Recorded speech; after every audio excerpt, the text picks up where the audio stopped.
Hey there, good afternoon, everybody. Good to see you all. Appreciate everyone who has been able to stop in.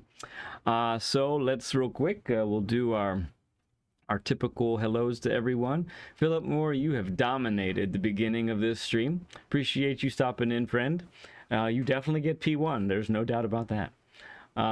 Deep, I saw that you were in earlier, but unfortunately you got a false start penalty, so you are now second place. I apologize, but these are the rules. But it's good to have you here, Deep. Alex, Proton, good to see you, bud. I don't know that I've seen you here before, so welcome. Glad to have you aboard. GTI, appreciate you, man. Why start the stream at noon and make us wait 14 minutes? Well, actually, if you look at the schedule said we would start at 1:15. However, this way, you're not late when we actually start, right?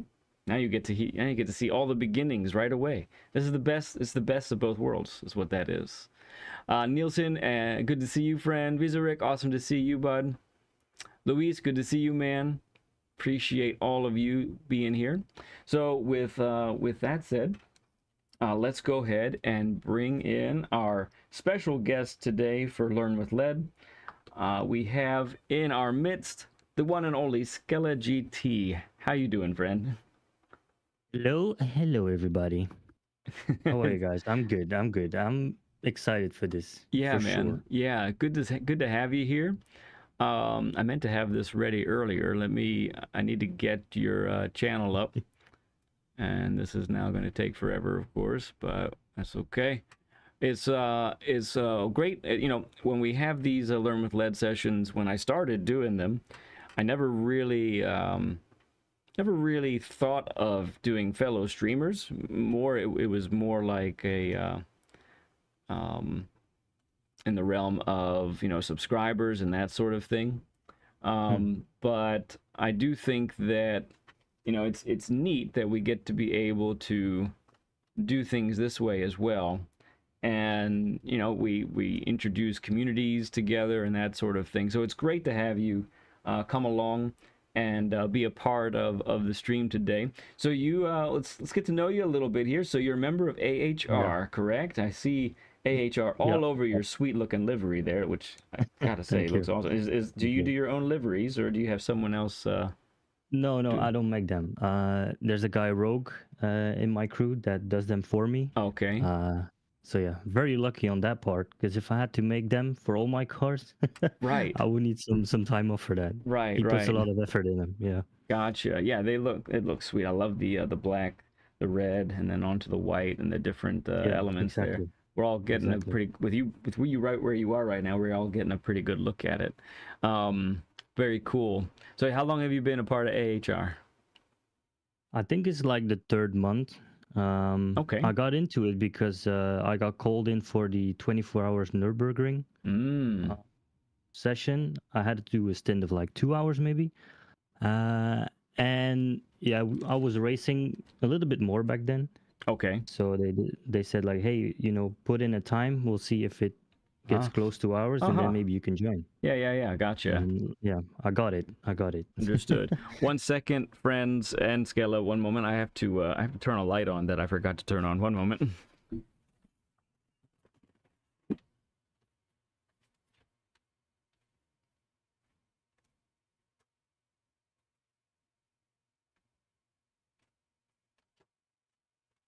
Okay, sorry for that brief interruption, but now you should be able to see me a whole lot better, which is good. So let's see. Let's talk a little bit about your sim racing background and all of that. So Yeah. you've been doing racing for about how long now?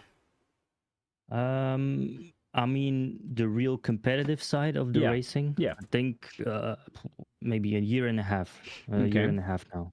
Okay.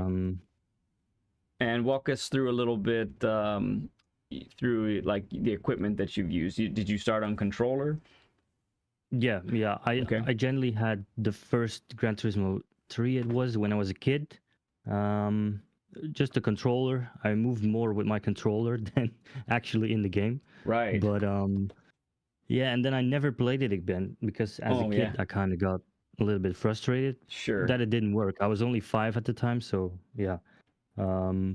But then I think maybe 10 years later, I got into Gran Turismo 7 and just controller, racing with some buddies, online lobbies, drifting, so all that kind of thing. And then it really started to kick off with the wheel once I was racing on the controller still with other YouTubers. And I would just look them up and see if I was close to them, how would they react to my driving. Sure. I punted a lot of them in the beginning, I will be honest. But yeah, so that made me kind of think like I might need a wheel to get better, which is not the case, right? But still, Yeah. Right. I gave myself that input, and I just went ahead, got a Logitech G920. Yeah. And which is a great starting wheel. Yeah. Definitely. Then, or maybe I think it's a few months after that I started streaming. Then I got load cell from Jimtastic, also one of my crew members. Yeah, Jimtastic. He's a friend of the channel here. Love that guy.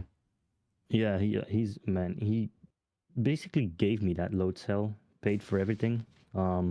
So that was a gift from heaven, let's say, because it changed my driving a lot, especially on the brakes. Right. It does a lot, that load cell. And then from there on, just getting to know more people inside of the community. They all had a Fanatec or it was a Trustmaster. And I just said, you know what, I'm going to go with a Fanatec. So right now I'm currently having the DD Pro with 8 Nm. It's the boost package on it with the McLaren GT3 wheel and then V2 pedals that are like load cell included. Right. So how long then have you had the DD Pro with all of those upgrades? I think it's gonna be close to 8 months, something like that. Okay, so a good amount of time then. All right, very good.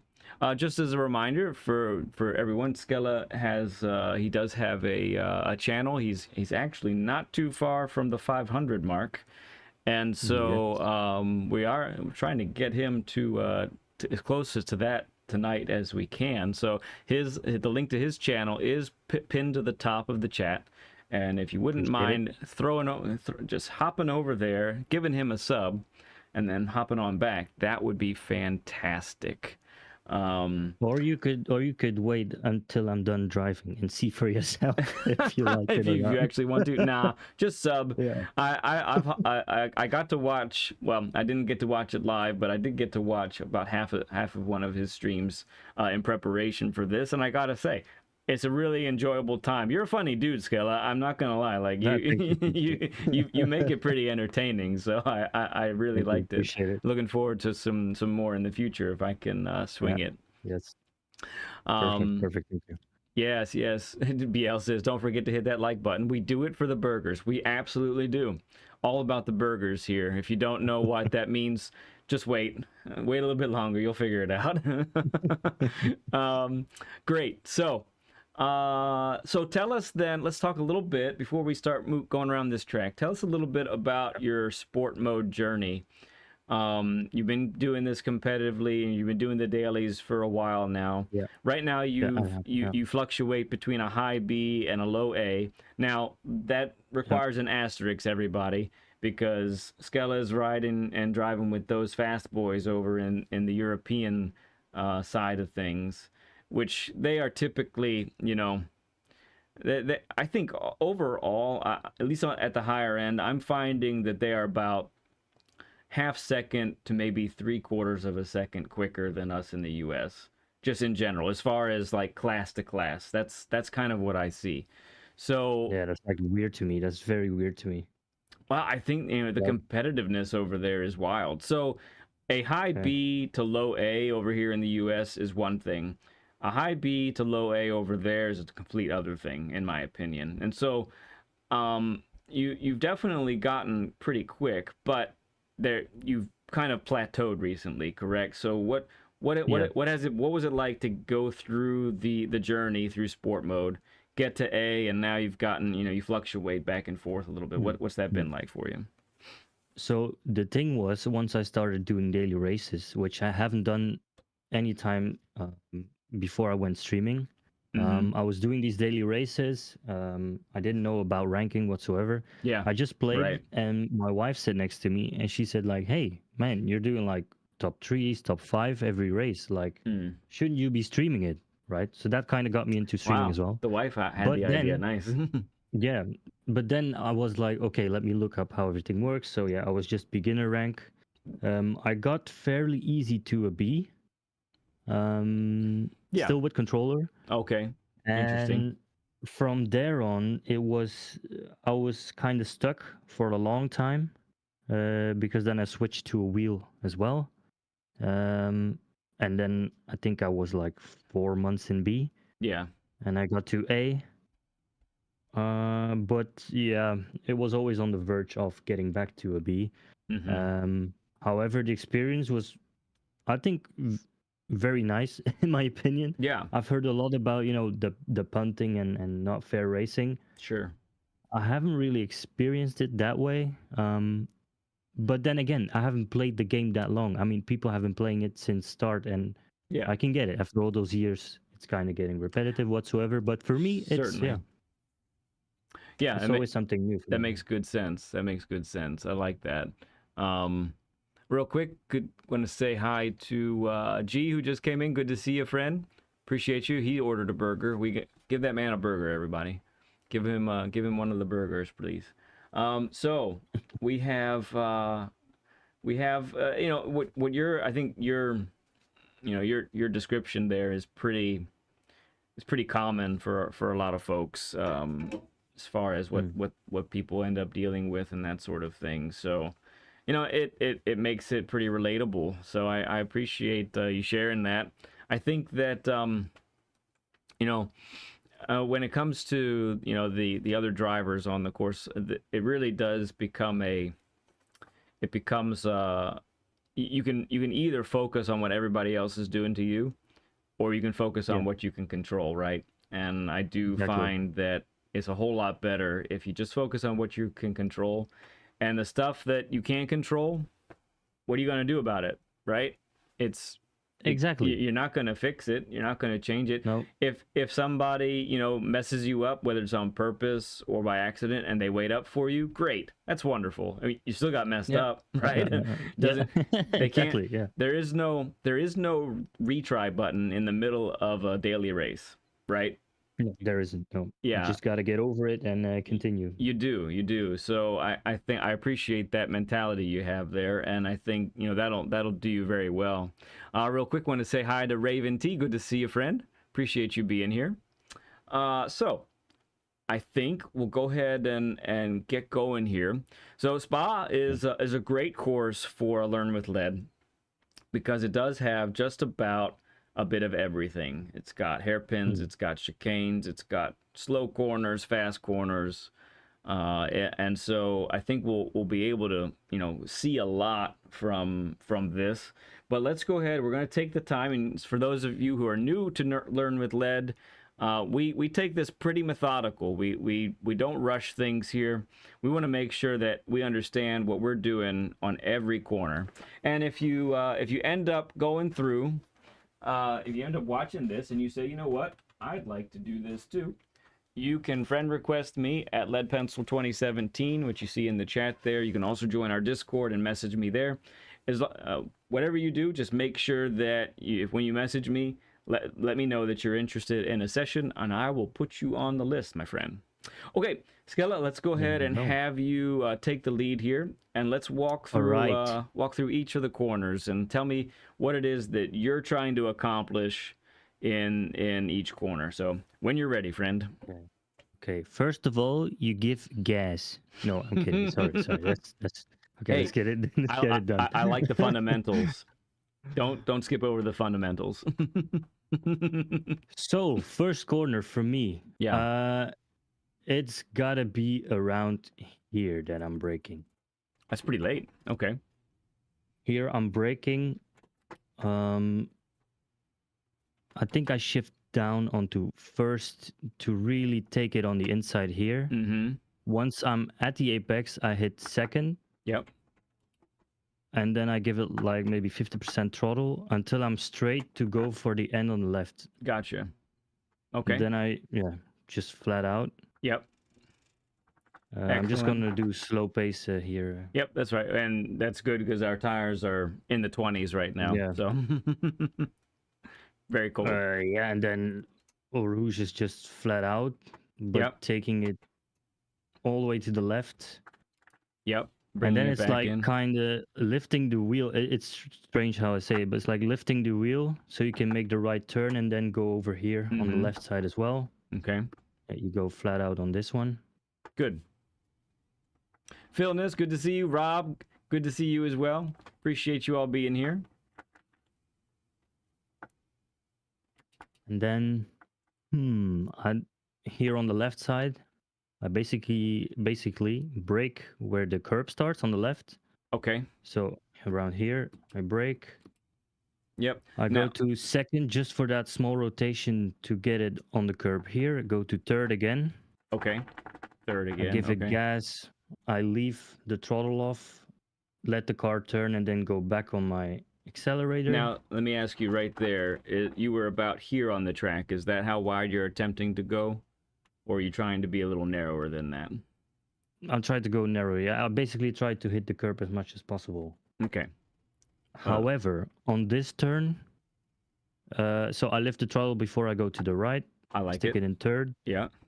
Then here, I tend to lift off as well as I try to take it narrow because I've noticed once you get off it, the car can kind of go sideways.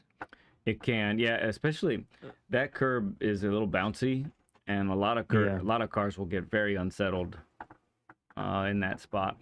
Okay. Normally you go wider here too. Yeah. Take the whole curb actually. Okay. It's weird driving on if you're swinging slow. Yes. Then I brake a little bit before the curb starts. I like it. I brake here in a straight line, and then you see the pavement change here a little bit. I do, behind me. Then I turn it in. I'm still on the brakes here. I let go and just let the car coast as narrow as possible, but kind of following that black mark tire. Okay. And then once on the left side, if you're in my position, of course, there's this curb on the left. Once that starts on my eye, I go full throttle again. Okay. So yeah, this one I brake at that little sign, the black sign here. Second gear. Yeah. Just rotate it in, not really throttling it, and then full gas out. Okay. And here, tricky corner it's here. also at the sign. I go to third gear. Once the curb ends on the right, I turn it in. Make it stick on the left. Wait for throttle until the curb is done, then give it throttle, especially on the hard tires. Out in third or fourth, you think? Fourth out. Yep. Okay. And then, yeah, as wide as possible, take this curb. Depends how fast you're going for it. Then at the shadow mark, I brake. Yeah, like it. Second gear for rotation, third gear, really hit the apex here. Then off throttle, turn left, make the car coast into this one. No brake, right? No brakes. And then here, yeah, it all depends how you come out of the corner on the right side, if you take the full curb or not. I understand that, yeah. Braking at the beginning of the curb, second gear, coast it in as well. Okay. No gas, and then out third gear. Here I try to get as much to the right as possible because this curb can actually turn the car a little bit more. Yes. So you don't end up on the outside of this curb. Which is a death sentence in this. Yeah. If you touch the green, it's over. Which is not the case for all sims, apparently. That seems to be a GT7 thing. Oh, okay. Where like ACC is like much more forgiving, apparently. Oh, people say that the screen is I see frozen. It froze. Should be coming back shortly. There we go. All right, go ahead and take the lead again. All right. Got the chicane. So this turn up. Basically flat out. Stick as close to the left side as possible. All right. How we trying to do the chicane? And then here I brake, let's say here. Yep. Sorry about that. Sorry for that. Yeah, no worries. I think it's around, yeah, around here I brake. Yeah. Imaginary So I brake, 125. brake, just straight line braking, braking, braking. And then here, second gear upwards. And I kind of use the speed. At the last second, I stopped braking and used the speed to not give it gas into these turns and just let it flow in.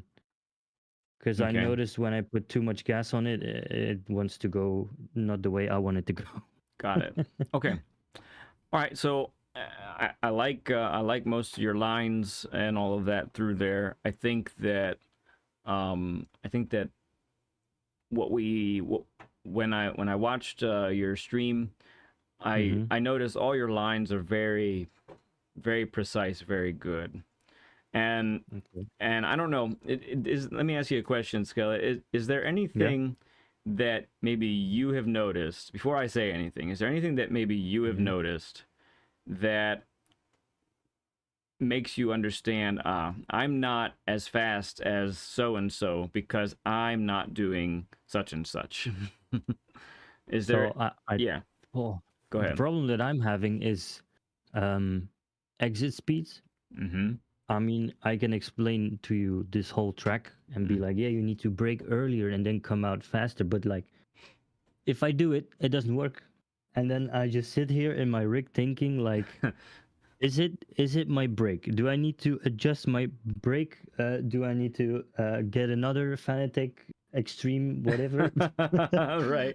It's like that's the thing. The trail braking Mm-hmm. obviously is one of them. Yeah. Although I'm using a lot minus, so it's like my driving style is conflicting myself. I don't know. I Yeah. don't know what it is. Yeah. Because a lot of people when they watch my stream, Yeah. So let me let you know one observation. As I say hi to Jason Duncan and Yield 2D, great to have you guys. You're super doofus too. Don't think I saw you yet. Appreciate you guys stopping in. So let me let you know one of the things that I observed. mhm, The Your lines are pretty much spot on. What okay, Where I see you losing most of your time is the last distance between, let's call it the last 20 meters or 30 if it's a larger hmm, longer corner, the yeah, somewhere between the last 20 to 50 meters of a corner is okay, where I see you losing most of your time. all And right, so what that looks like, this hairpin isn't a great example for that. Let's go ahead and travel to the end yep, of the straight where we have that that right left right yeah, sequence. Okay, so that will give me a good example to show you what I'm talking about here. okay, perfect. So the oh yeah, Yield 2D is your fellow Belgian, right? I remember right. Damn right he is. That's awesome, man. That's cool. It's a Belgian revolution coming here. Yep, it is. Isn't it awesome how like we are thousands of miles apart right now and we're on the Yes, same track together. All right, so I'm gonna park it. exactly. I'm gonna park it right here at the brake marker, basically. Okay, okay, okay. Okay, so this corner, for instance, Yep. let's think about the apex that we're trying to hit here. Okay, so Mm-hmm. we want to get to the apex as quickly as possible. Now that's a strange way to talk because we're talking about Yeah. braking, right? We're not Mm-hmm. accelerating to the apex, we're braking to the apex. Exactly. So how do we end up making that happen? How do we end up getting our car to decelerate in such a fashion that it gets us to the apex as quickly as possible? That's what we're going to talk about here for a moment. Yeah. So two of the things are braking and gearing, Mm-hmm. right? Okay. Okay. The third one that can kind of get overlooked sometimes is weight transfer in the car. Yeah. Um, and then the last thing that can sometimes get overlooked is how you've made your brake balance function. and how you're setting that. Okay, so if you want to get right behind me here, so we're gonna talk about we're braking right here, and for a corner like this, you know, we're trying to get as wide as possible because that's going to get us a better entrance. We're slamming down to third, slamming down to second, right as we are beginning to turn in. Okay, so right as I begin to turn in, now I've begun to trail brake off of maximum braking, right? So you can kind of simultaneously look at, okay, as I steer, as I increase the steering, I am letting go of the brake. Exactly. Okay. So now the difference here with this sequence of corners is that I actually this is a tricky one, but this really does demonstrate what we're talking about pretty well. Okay. I want to ask you, and I'll ask everybody watching, where do we want to be at our slowest in this sequence of corners? Think about it, right? I mean, but yeah. So I would say between what? Go ahead. Between the two. Okay. Between which two? So between the first and second apex, or the second and third? Yeah. First and second. Okay. Possibly. It all depends on how you take it. So I've noticed that there are times where I can pretty much decelerate almost all the way to the beyond, well, not beyond, but just at the second apex. My goal with this sequence is actually to be at my slowest at as close to the second apex as possible. Okay. So what that means is I'm diving through this first apex here. Now that's not always the case. We'll go to another corner later on that will kind of depict that a little bit. But so what someone might end up doing pretty easily is actually being at their slowest right about here. So if you end up decelerating, being at your slowest here, what's going to happen? Now I have to accelerate again, right? To get to the next corner. So I'm accelerating here, and now I'm decelerating once again to try and not go too wide. Really, where you are right now, that's where I'm trying to be at my slowest, right about there. And part of the reason for that is because, like we were talking about when you were in front, I don't want to, I can't go too wide on this exit because I need to set up for the next corner. And the only way to really do that properly is to be tight to the left, right? Okay. Correct? I should say. So now, so this sequence here is critical in engaging that. So we're trying not to be any wider than this right here, basically, so that we can come back over. And like you said, you know, we're lifting. We're in third gear for the M6. Now I noticed you mentioned. We'll stop here for a sec. I noticed you mentioned you lift as you turn, and then you likely lift again at the apex, right? After the apex, I don't go full throttle yet. But it's just sometimes I can nail it, I can do it, but I'm scared. I understand the fear, I really do. Red Shot, good to see you, bud. Steven, good to see you as well. Samo, good to see you, bud. Awesome to have you guys here. So let's talk about this is a great time to mention how we really fundamental racing here. So if we have to lift after the apex, we've made a mistake. We kind of makes sense.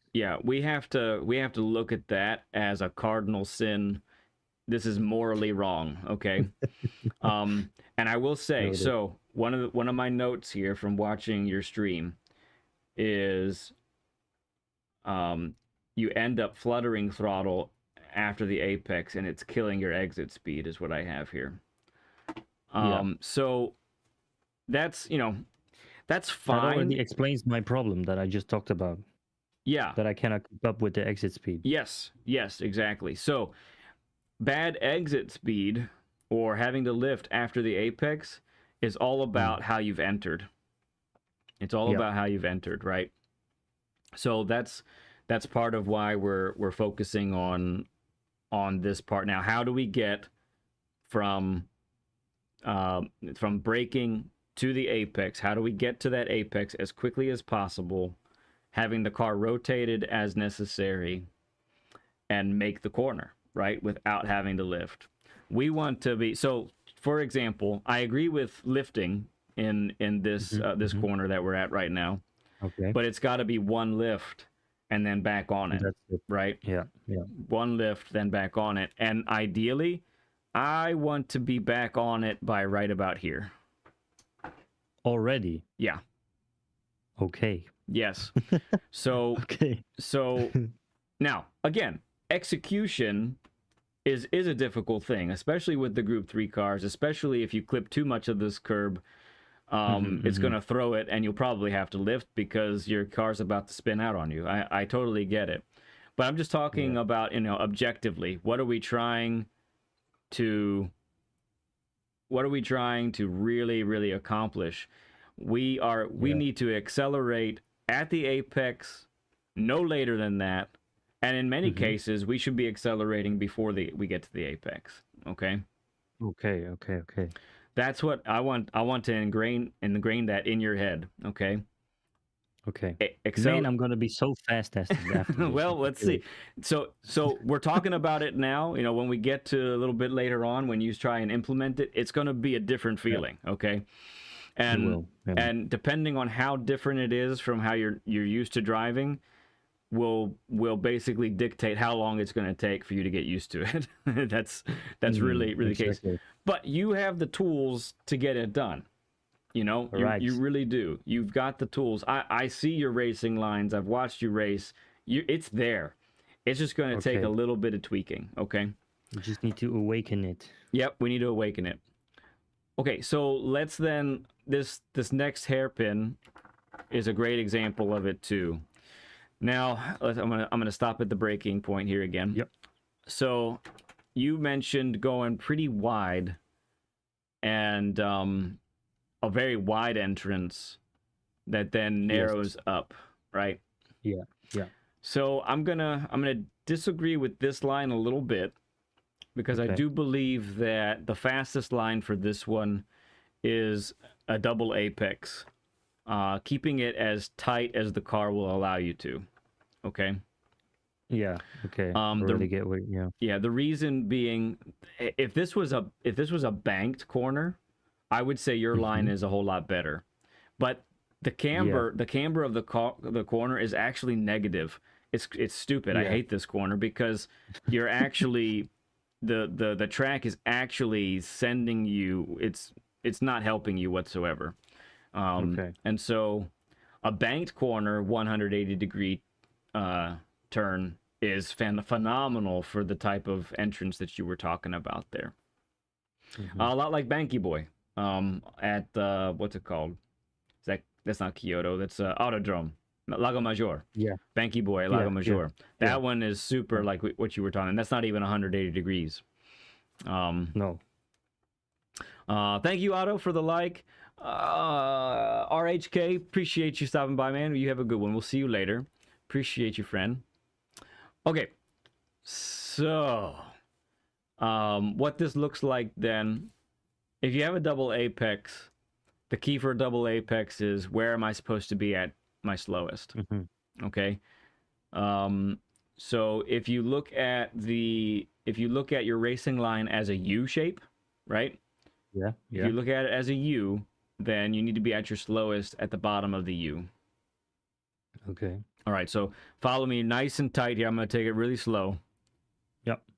So we're going to brake pretty hard, and then we're going to chuck it into the corner.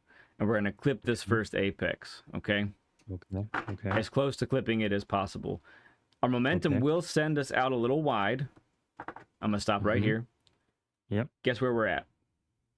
We're at the bottom of the U Yeah. right now. Slowest point. So we're not full throttle immediately because this car will make us pay if we do that. Yeah, exactly. But we do actually want to be at least starting to get the throttle going and adjust as necessary, so that by the time we end up over here, Yeah. we now can go towards or are at 100% throttle. All right. Makes Yeah, sense? yeah. That's way sooner than my line. Yeah. Yeah. Even with your wider line, I think you said you're not accelerating fully until right about here, I think. There. Yeah, exactly. Yeah. Yep. So really critical. Okay. I love this turn coming up because I think this is going to be a great example of what we've been talking about. So that we track out wide and then we get the car over here, we straighten, and we do like maybe a 50% push of the brakes here, right? Okay. And then we get the car turned. Now, Yeah. my guess is that you have been starting to accelerate either at the apex or later through here. Yeah. I'm I accelerating kind now of where I'm at. there's always this point where I don't know if it's a bad habit, but in every corner I always tend to keep throttle at like 10% maybe. So yeah, I don't know. I always think it might be faster that way, but we'll see. We'll see once I do the practice on it. Yeah. Let's back up for a moment. GTI has a good question. Where do we turn in for this one? So this is GTI tough. is taking notes. Good stuff. Yeah, right. So this is a tough one. It some of it does depend on how you've taken the previous corner. So what I like to do is I gotta get the car straight before I start braking, right? So sometimes that means braking as late as right here. But if you look at the black digital sign over on the right there, you see that? That's a good turn-in marker for this corner. And the tire marks on the track kind of give you that turn, that bend as well. So that would kind of look like this. And you notice how we're turning late, right? Because I like to put it this way, we're getting the business of the turn done before we get to the apex. So that, think of it this way, I'm turning much more before I get to the apex, so that upon acceleration and going through the apex, I have to turn less as I exit. Make sense? Yeah. Okay.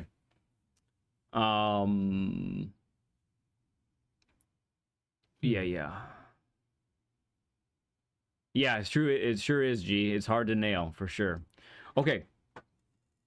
I like this. So, any questions about that one, Skelle? Yeah, not really. I got it all noted in my head for now. Yeah. Good. Okay, let's I'm gonna skip this corner for right now. Let's go to the let's go to the next section. Warhawk, good to see you, friend.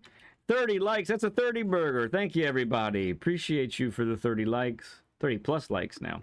All right, so I'm going to stop at the brake marker. Okay. Yep. I want you to look at the map. Okay? Okay. So we have a 90-degree right-hander going straight into a 90-degree left-hander. Yep. And they're both longer turns, right? The radius is pretty large for both of these. Yeah. I think your line that you talked about is spot on for this one. Okay. But I want you again to think we have to get from this break point here to the apex as fast as possible, right? Yeah. That's our objective.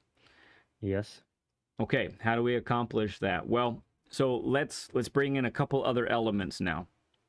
So we've talked about braking, trail braking, turning, and as we're increasing the steering angle, we're we're trailing off the brakes a little bit more. But this corner here especially is important in regards to your brake balance and what you have brake balance wise. So here's the deal, right? The quicker you get your car turned in the direction that you want it to go, the sooner you can get on the accelerator and make the corner. So if it's taking you forever to get the car to turn, then you are going to have to wait to get on the accelerator, which essentially means you're slow. I mean, losing time. That's you're losing time. There's no doubt about it.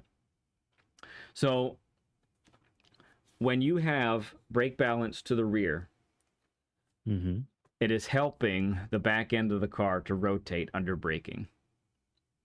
Okay. Now, you only get the benefit of that when you've put the car basically at the limit of what it can handle. If you're getting the car through a turn, but it can handle a whole lot more than what you're doing, then the brake balance to the rear really isn't helping you any. So because the weight of the car has not transferred as much over to, in this case, the left side of the car as it can take. Does that make sense, right? Yeah. So the benefit of trail braking is that you can brake later than you otherwise would, because and what you're doing is, what you're trying to do is, you're eliminating, as G said a while back, you're eliminating wasted coasting. So yeah. Right. So if there's this large gap between when I've hit the brakes and when I'm on the accelerator, and you're just coasting in there, likely you're just decelerating when you're coasting at a very slow rate, essentially, which is costing you time. Once again, now that I think of it, I'm coasting a lot. Yes, you are. Like, a lot. Yes, you are. So one of the notes I have here is let's see. Doesn't seem to be able to consistently get that last bit of deceleration into the corners. So there you go. What I've seen, and what you're experiencing is not uncommon. So we're braking fully up until this point. Now we're beginning to trail brake, 90%, 80%. I'm gonna stop right here. So this is where often a person might start to coast. Yeah, exactly. Yeah. And you know why? In some cases, there's a couple reasons for this, but I think the reason for you is because you're actually not aggressive enough on the brakes. So you don't have to brake at this point. You don't have to brake. Your car will make the corner now by this point. Remember what I said about being on the limit? Yeah. Here, you're not on the limit anymore. The car is well within its capabilities. So you're actually, what that's doing is it's causing you sometimes to get on the throttle sooner as well. You feel like, oh, I'm done braking, I should be on the throttle. No. See, you should be decelerating through this apex right here. Yeah. And now you're on the throttle right around here. One of the things I saw you do quite often is you ended up way over to the left in this sector. Exactly. Yeah. And that kills you. That's killer for this next part, because you need to be able to get the car rotated so you can be on the throttle well before the apex for this next part. And you can't do that by being a car width or more over to the left. Because I could literally show you right now what happened if I take that line. So I'm just gonna go past your left. Yeah. I'm here. I'm like over speeding it. Yep. And what happens? I arrive here. Yeah. And when do you think you're able to get on the throttle with that line? Never, because I'm in the bin in the sandbox. Okay. Gotcha. Yeah. That's where I'm at. So take a look at where I'm at right now. Yeah. That's where I'm accelerating. Okay. So come on back a little bit and see where that is. Okay. Let me either turn this reverse or car turn. around. Yeah, either way. Okay, Thank you, there we go. David. Appreciate you, friend. Chris. Who is this? There's Otto. Chris Van Wyck. Good to see you, man. Appreciate you all. Thank you for coming in. Chrissy boy. Okay, so yeah, this is where I'm trying to accelerate and make the corner. Because I'm able to take it through here like this. I have the car pointed in a great spot. And it might take me a little wide, but that's okay. Okay, so we're not gonna belabor it through this section here. I don't want to spend too much time, but it's same thing. I want to accelerate right here. Okay. Yeah. When I get, so I'm waiting too long there. Yeah. Yep. And then, like you said, trying to make this flat, clip that. Yeah. Curbing there on the inside.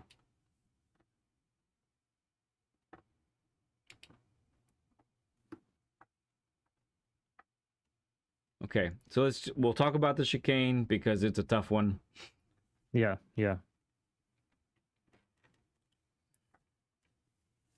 Okay. All right, so I think that this will be now the Group 3 cars, because of their power, they can forgive a multitude of sins through this chicane. Okay. But there's definitely an optimal line. It is hard to do because it's a huge braking zone. Coming from incredible speeds, you're 160 plus, trying to get down to like 30 some miles an hour, which that's no easy task, especially to do it repeatedly and comfortably, I want to make the suggestion that we're going to come all the way here, and as we get to this point, we're starting to turn in, and we're using first gear to get a little more rotation. Okay. And we are going to clobber this apex. We're going to kill it. Okay. All right. If we get our left tires a little bit on the curbing, that's good. that's good. The reason for that, another thing is, so at this chicane, where do we want to be at our slowest? We want to be at our slowest right about here. Now, again, really, really tough to pull off. Most of the time, people are at their slowest twice, right at the first apex and at the second apex. Basically, yeah. So we're going to try and keep it tight to the right, not super over to the right, but we're going to try and keep the car over here. Okay. We do have to give it a little gas to get it over here. And then we're going to turn in like this so that we can be on the throttle right before the apex or at it. Okay. Wow, already. Okay. Yeah. Okay. Maybe not full throttle. Definitely not with the Group 3s. With some of the Group 4s, yeah. With the Group 4s, definitely. Full throttle, especially those all-wheel drive machines. Okay. Is that... Yeah, I kind of have the same issue like GTI is saying, that if I really try to eat the curb here, the first one, kind of upsets the car. That means I'm taking too much of it, or you might be a little fast. Yeah. You might be you might be carrying just a tad bit too much speed. We'll see. AD, good to see you here, bud. Monkey King, good to see you, friend. Appreciate all of you being here. Alex. Oh yeah, Proton, you're here still. Very good. I thought you were a new person. All right. Okay, so we have our tires are ice right now. So let's go ahead and exit to the pits. Yes. And then come back out on course. So I'm going to throw the brake balance all the way to the rear, +5, okay? Okay. And I want you to go ahead and do the same. Just for now. Done that. I want you to... Got it. We're going to try to brake a little bit less. A little bit later than you've been. Okay. And we're going to try to get the car at the limit under braking, okay?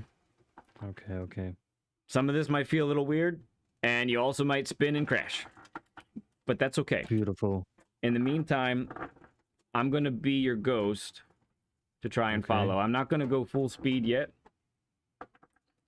but I am going to implement, and I want you to try to implement too, those earlier, getting the car rotated more and on the throttle earlier as well, okay?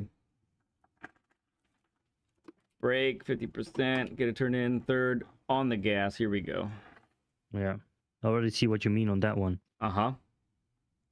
Braking just after the 50, third per rotation, get it to turn in, on the throttle, and we make it. Okay. Do you go to a third gear or a fourth gear for that long left? I exit in fourth. I use third for rotation to get in.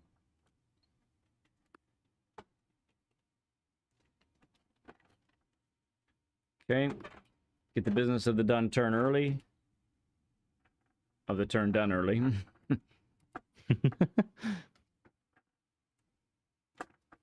Okay.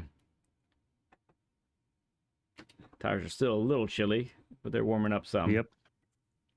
I found that in the race, the daily, the fronts do not want to warm up. And I'm not sure. That's a big issue. I'm not Because sure you're turning with those. on hards as well, right? And so I'm not sure if PD has messed something up. Like I thought, oh well, I'll get a because I started on the RS01. Let me get a front engine car and see if that's any better. And nope, no better. Wow. Okay. Ooh, it's a bit deep. My fault. I was a bad ghost that time. Come on.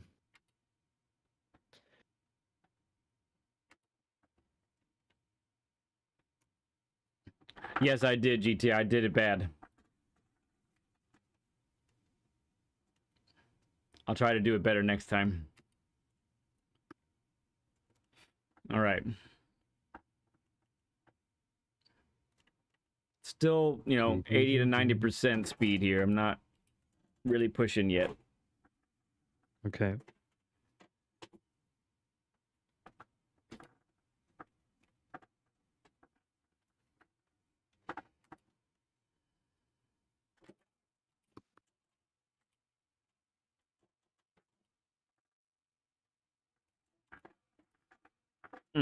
Tried to save it.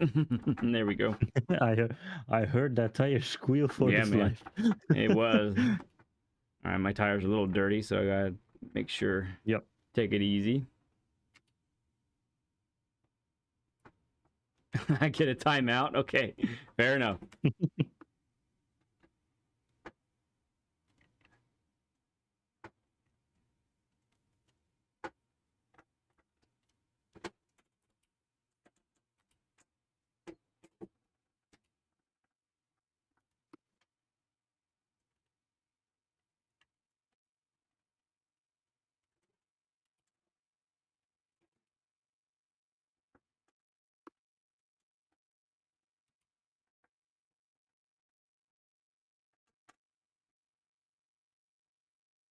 Gran Turismo, good to see you, man. Appreciate you stopping in.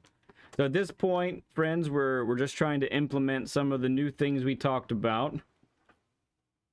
Trying to get Skelle to feel some of that, some of the differences. Yep.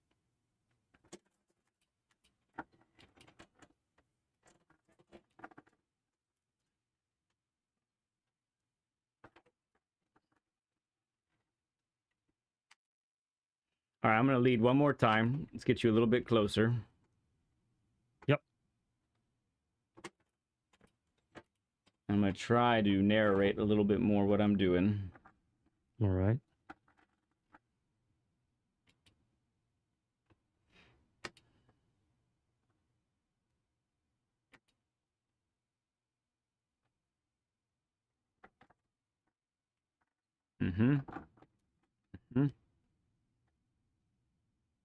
Okay. Looking for that 100 board.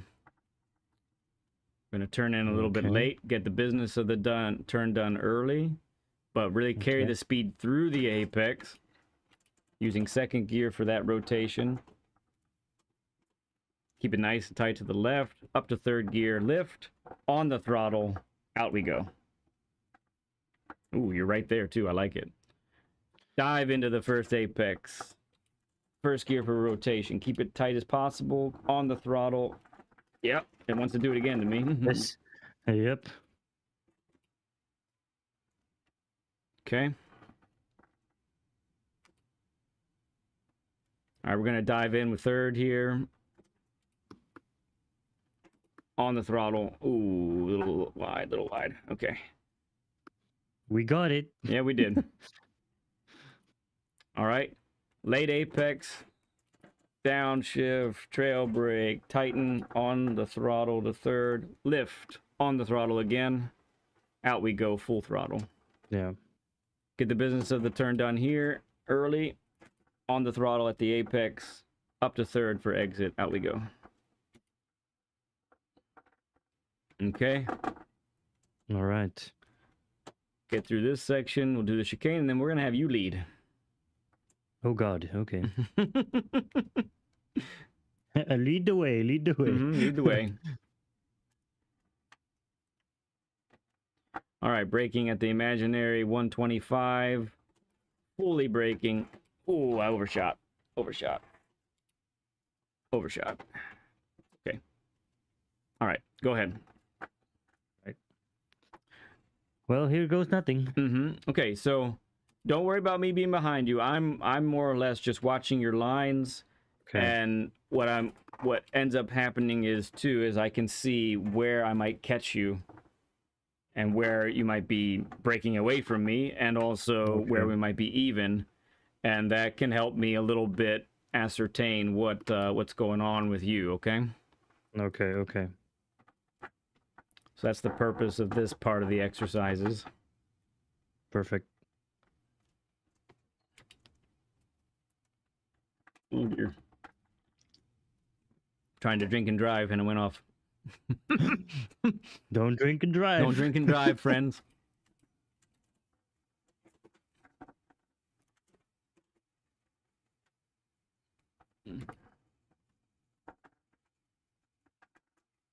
Not bad through there. You went a little wide through the second apex, but okay. Will it kill me this time too? It did not. Almost did me though. Okay. I missed that one bad. Whew.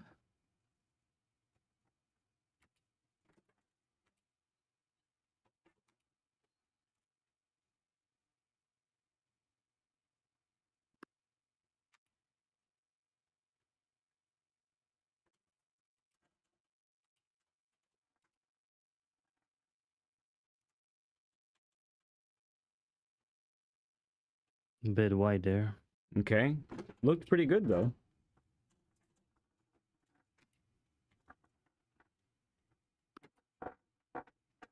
It's a good lap, bud. Good lap but so that's far. Also a tricky one to take with the green stuff. Yes. Because it's either it's good or it's not.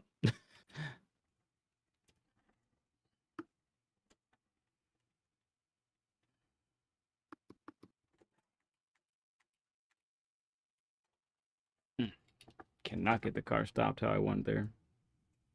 Ooh, slide. All right, let's go again. All right. Omri, good to see you, man.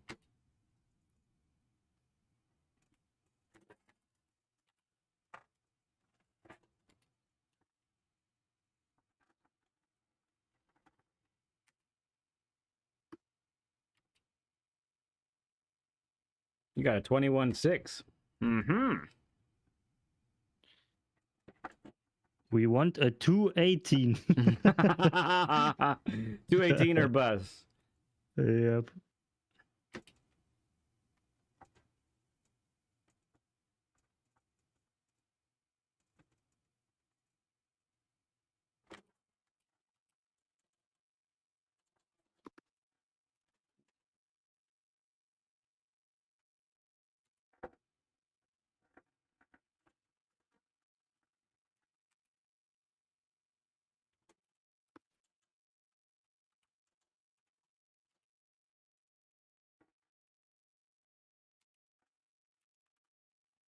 I just really hate that corner today, apparently. It hates me. I don't I know. almost slipped out twice.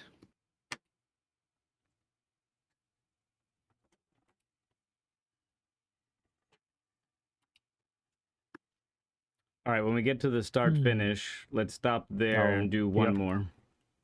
Yep.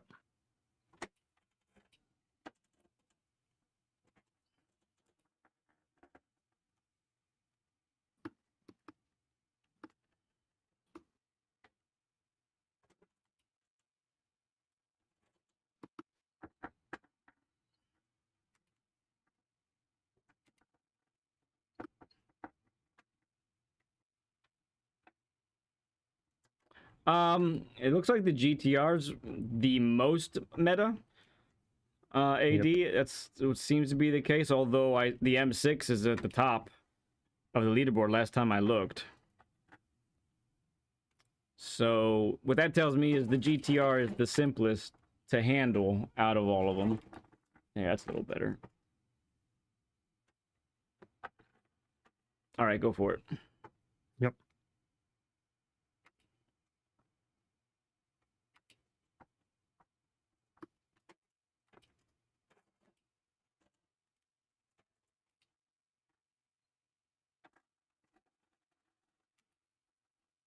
$40 burger. Thank you, Nielsen. Thank you everybody for the 40 likes. It means a lot.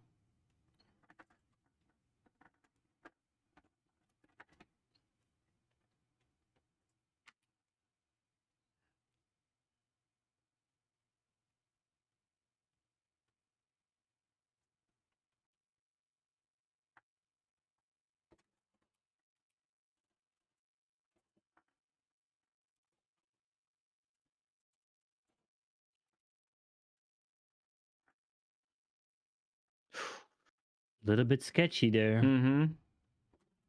Here's my favorite corner. Here she comes. Me too. Yeah. Bad exit. Ooh.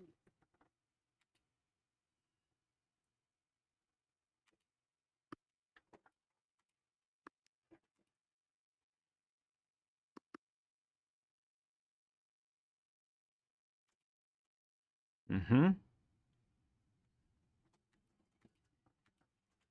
Yeah, see, too close here. And now I end up in the middle, and that's my mistake. Yeah, a little bit. It's very slight, but you're right. It's exactly right.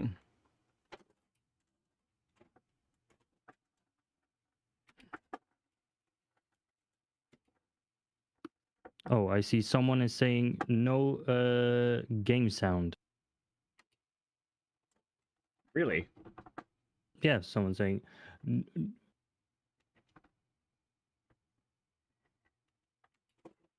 All right, stop at the once you go ahead and finish the lap, see what time that is. yeah, but it's not gonna be better. It's already in the red because of the 2 slidings I did. Oh, okay.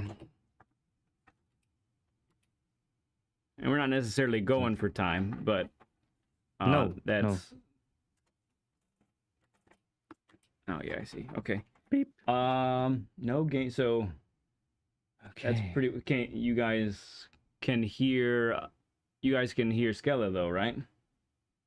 Hello? Can you hear me?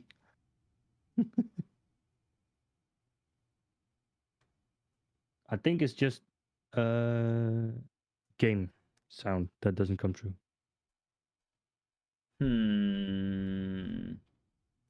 Okay. Unique says, "Good to see you, Unique. Appreciate you stopping in and telling us that the sound audio is fine. He can hear everything. Yeah, everything on my end shows good. Only the game sound is missing. Game sound is missing. That does not make much sense because both are on the same channel.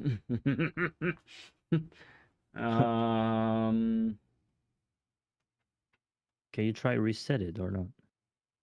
Just the game. Okay, now game Unique is saying cannot hear game sound. So right now you can't hear any of the cheering from the crowd, right? No crowd sound because that's what I'm hearing a whole bunch. I see you, GTI. I see you, buddy. Oh, that's a good point. Yeah, you should do that, Skelle. Go ahead. Yeah, you could do that. Exactly. Some tire Well, squeal here and there. let's see. We do that. I guess. See, that's the Discord channel. So that should This really is be like working. a podcast right now, guys. Hold on. Well, I tell you what. I'm not going to worry about it because we're right on the cusp of doing the share screen. So Okay, perfect. so that will change the makeup a little bit. Perfect. For the entire stream. Oh my goodness. Yeah, I would have said that should have been all right. Should have been. Technical difficulties. Well, It's sorry okay about though. that. Sorry about that, friends. When we get to the other one, we might be okay. But in the meantime, not a problem. So let me ask you, Skelle, as you tried to implement some of those things, what were you feeling? Was there something that felt really good? Was there something that was hard to accomplish? Like, give me some feedback there. The thing is, everything that you told me, I fully get it. Mm-hmm. But now it's really down to implementing and delayed braking. I'm just constantly thinking, oh, I'm not gonna make it. Yeah. So it's just gonna have to be, a repetitive thing of just going for it, because in the end of the day, there's nothing to lose, right? It's a virtual car. I cannot wreck my own car. You actually don't have to pay for any of the damages. Nope. Right. Nope, we don't. We don't. Luckily. Yes. Imagine. Yep. Okay, so let me ask you specifically, do you feel like, so when, I guess I'll put it to you this way, when you get the trail braking just right, okay? Yes. When you get it just right, there's a sense in which you can go straight from braking to throttle with no gap in between. Yeah, no more coasting. And when you get on the throttle, maybe not 100% right away, but you are making the corner. Did that happen at all? And did it feel a little different, or maybe not quite yet? Yeah, it did. Because, like I said, I already have the, let's call it a bad habit, I don't know, to kind of have 10% throttle anyway. Okay. But I saw on my telemetry that I'm actually putting a little bit more. But like you said, I'm so used to coasting. But now when I brake hard, I can actually, trail brake it. Once I'm done with my trail braking, I'm already at like maybe 30% of gas. And then I know where to go and I can, punch it. Yes. But and because of the trail braking and hopefully the 5 brake balance to the rear, the car is also rotating more, so it's pointed more in the direction that you need it, right? Good. Because I'm used to a -2, so yeah. Yeah. It does turn way more. So, and so brake balance to the front is not a bad thing necessarily. It usually means you can brake later. You're going to have some incredible stopping power, especially for a front engine car.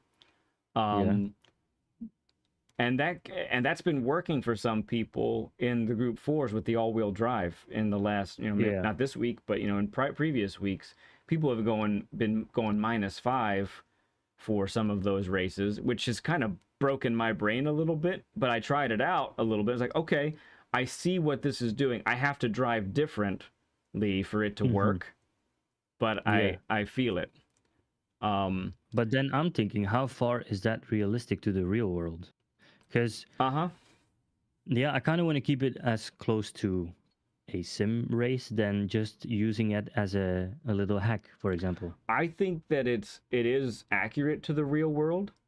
Some of it might be just slightly exaggerated for the game, if that makes sense. It's it's magnifying it some. Yeah. But part of that too, that's probably how I would put it. GTI is asking, is BB +5 to the rear goes for all FR cars or just some? So here's the thing with that, GTI and Skelle and anybody else listening to right now is when you have brake balance to the rear, remember what we're trying to do is to get that to get that extra rotation while we're turning. What the danger is that we actually could lose the car under braking because the back end comes out more. Okay. Yeah. For instance, for example, turn 1 at Suzuka. Yeah. So you're braking while turning in many cases. You can find some spots where you can brake a little straighter, right? But for the most part, you're still going to have to brake some under those turning sections in turn 1 of Suzuka. And I find that brake balance +5 for that turn is really bad. It's really tough to keep the car controlled in that scenario. So it's all about what you can control. And so there is necessarily no right or wrong when it comes to brake balance. It all has to do with what are you trying to accomplish with your brake balance? Are you trying to trail brake and get the car rotated?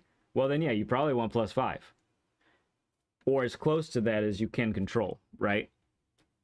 For another example, a few updates ago with the Supra, I remember all these guys were doing +5 to the rear in the Supra, and I was having a whole lot of trouble controlling the stupid car. And so I wanted some of the rotation, so I stuck it around +2 or +3 for me at the time. Now recently I've been doing +5 with the Supra and having no trouble, like at when we were at Tokyo Expressway. I wanted that +5 and I liked it. It was good. I was able to maintain it, So it's all about what you can accomplish and what you are trying to accomplish with brake balance. Are you trying to save tires? Are you trying to... there's also a factor, Are you trying to save the rears, like on a Group 1 car? Because the rear tires get slaughtered. Well, then you'll probably want brake balance to the front if it's that important for the race, right? So... Wayne, LOBL, great guides and instruction from there. Thanks you, man. Appreciate you stopping in. Thank you, Wayne. Anybody else I miss come in? I think I've seen everyone else so far. Appreciate you being in here. Maybe a small thing. Yeah. Like, for example, here Spa. Yeah. The last turn, it's a straight, you go super fast. Would it be a good thing to, if you can, switch it to a minus and then... sure. Brake and then switch it back over. And there are guys that can do that. They are moving the brake balance during their hot laps. Okay. Yeah, some but of that's them, like some of them are doing stuff. Yeah, some of them are doing it in race. So for example, a great example of that is at Bathurst. So going up the hill with those turns, you're actually getting a lot of help under braking because gravity is helping you. So the digits, the keys, those guys I noticed going uphill, they'll have brake balance to the rear. But on the downhill, where gravity is now your enemy, and you're coming slow it more. You're coming, going around when you're cresting the top, you're going 130 some miles an hour, and now you're entering that downhill. Well, the back end wants to come out under those braking conditions, right? So a lot of the guys were putting it to the front mid lap to go on the downhill section to get that extra control under braking. Those few turns before the dipper, and then the dipper itself, and then on to the to Forest Elbow, and then out you go. And then once they got on the straightaway, the chase, now they put the brake balance back to where it was before. So yeah. But that's next level though. Yeah, G is saying when I was practicing Bathurst a while, he told me to do that, and I said I can't mentally do that, man. And so I picked something in the middle, basically something that was decent for going up and decent for going down, But so it's something, but that's it. All of that's really does factor in. So okay, so I'm gonna go ahead and close this lobby. Okay. And I want you to go ahead and you're going to do the daily under its actual conditions. You won't do the race necessarily, but you'll go ahead and get to that so that you practice the actual conditions just in case. Okay. I'm not saying you're going to, but just in case you end up beating your time, it'll be there, right? So Yes. let's go ahead and once you're ready, we'll disconnect from Discord and we'll do the Okay. share screen, and we should be Perfect. good to go. So I'll bear with just us. switch from microphone and everything, and then I'll be right back. Yep. So we're going to take a quick intermission, friends. We will be back in just a few.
Okay, friends.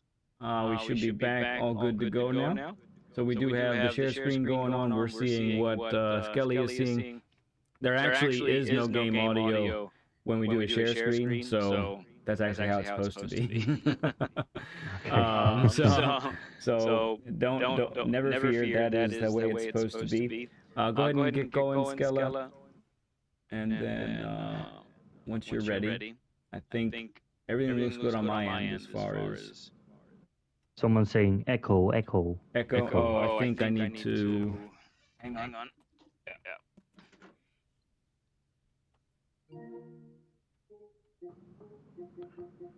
I also got rid of my microphone. I think mine was still on as well. Okay. My other one. This happens through the. I need It's massive. Me. Okay, I think that should take care of the echo. It's Hello, massive. Echo now, or is it better? Let us know.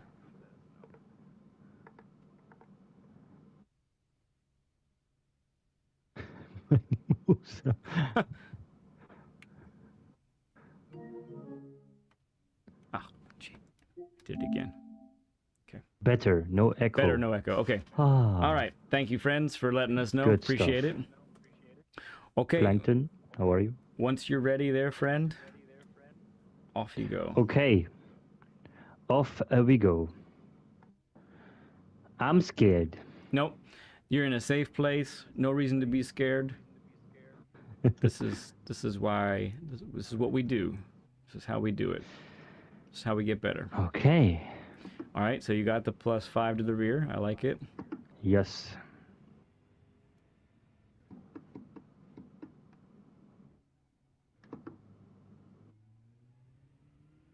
I like your turn 1. It's beautiful. Thank you.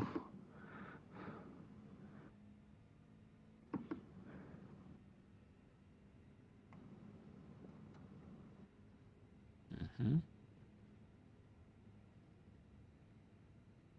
I'm not using a 6th gear here. I don't know if that's a thing, but... I'm not sure with the Sprint model.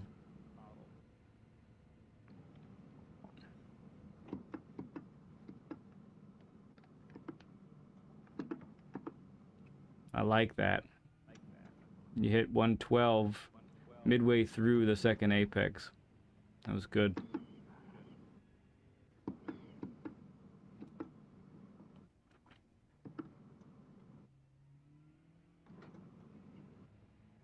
Good catch. Mm-hmm. A bit wide here.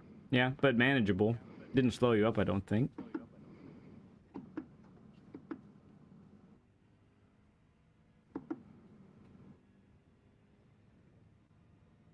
Yeah, it's an electric BMW. That's why you don't hear anything. Good, look at that. All right, you just need to... So in between those two, let's get that car rotated so you can be more fully on the throttle before you hit that apex. But your entrance towards there was great. Whew.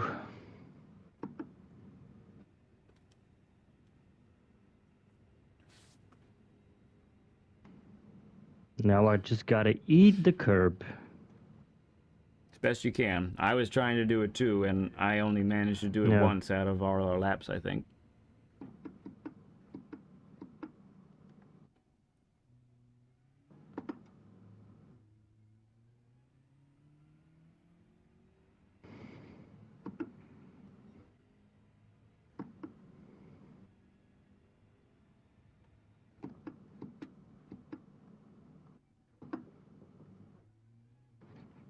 Oh. Tough one. Tough one there. Yep. Still gain though, that's the weird part. Well, part of that, honestly, is your tires are warmer now. They're sticking better, and that is the benefit of the second lap. It's strange. It's it's partially strange because we don't have any tire wear in a lobby like this. But did you beat your time by a little bit? I think I did. Yeah, you did. And you're up. No, we're not going to look at the delta though. That's not what we're doing. Okay. That sequence again, once again, just a little late on the throttle because I don't think you're managing to get the car turned sooner. Yeah. But that's okay. We're going to work on it.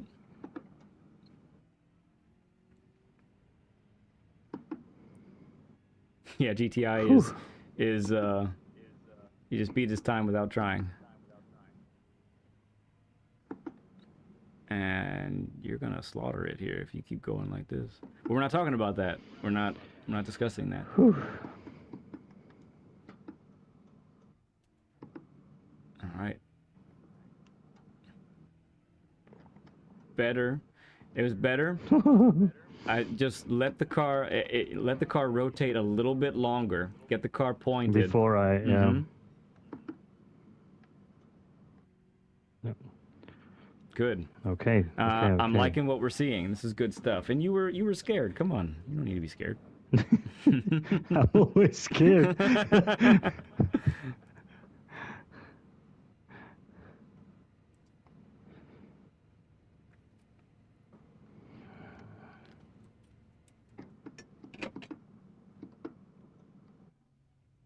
Oh yes.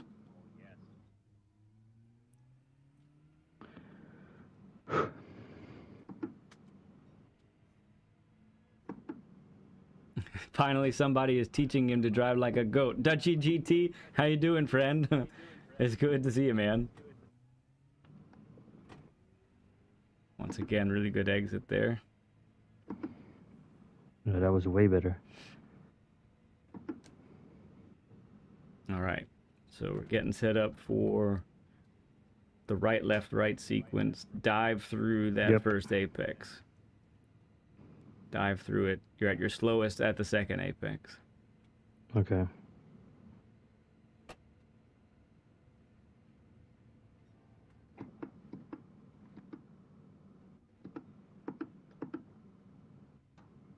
Yep. Uh-huh. Look at that lift. Whew. Look at that lift before the apex. And look at the time you gained. Holy cow. Dutchy GT gifted 5 lead pencil memberships. Dutchy, thank you, friend. That is so generous. Appreciate you, bud. Everybody throw up a stud emoji for Dutchy GT. Spreading the love. Thank you, friend. What a legend. Good. Okay. Get it to tighten. Yeah. Yep. Wait for it. Yeah. Yeah. I need to get off that curb. You got a little too much curb, but I like the timing of what you did there. Oh. There it goes. Bend it. The timing, that your timing there was nice. That's the key there. Yeah. I need to get off that curb before I give it something, because really upsets it. Yeah. You got a lot of people in chat in your corner. They're cheering you on. Thank you guys. Thank you guys. Amazing. Thank you. It's the Skelle crew. Mm-hmm.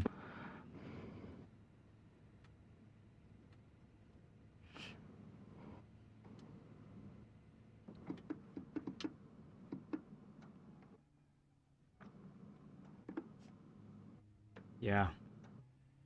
That's smooth. You clobbered that first apex. It looked like it bounced a little bit, but Yeah, did you ever feel out of control?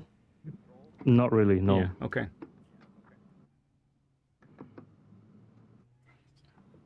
Yeah, really good. I think what's really helping you in turn 1 is you're waiting to get on the throttle, fully on the throttle, until you get to that dip. And that dip with that when the car compresses, gets that extra grip on the tires, and it's really allowing you to boot out of that corner really nicely. But you still have to be very cautious, because I slip a lot there when I'm racing. Yeah. It's crazy. Yes, no doubt.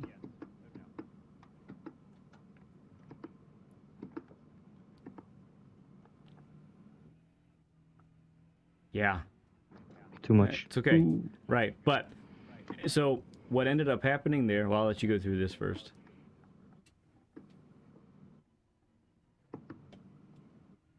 What ended up, I can just feel that tire giving up. Yes.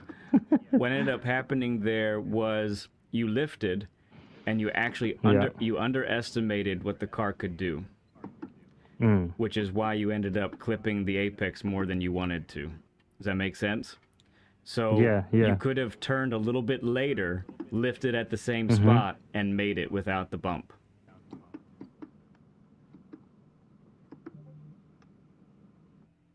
Lift.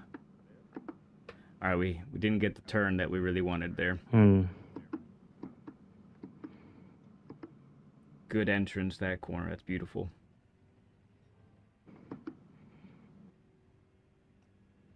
Nice, made it. Very good. Rogue, good to see you, bud. Exactly. That's my livery guy. That's the livery guy. Awesome. Beautiful looking livery here, friend. It's good. We were admiring it here at the beginning of the session. It's nice. Funny part is though, I let him make a livery for the GTR, the BMW. My apologies, Rogue. Oh, really? My apologies. I'm sure you'll use the GTR at a different time, right? Yep. You just beat your time again. Not by much, but it counts. All right, good, decent corner. It was different, but you're right in the same vicinity of your time, so it's good. I like it, and actually gaining right now. So I'm gonna test here if 6th is worth it or not. Okay. Just wanna check it out. I like it.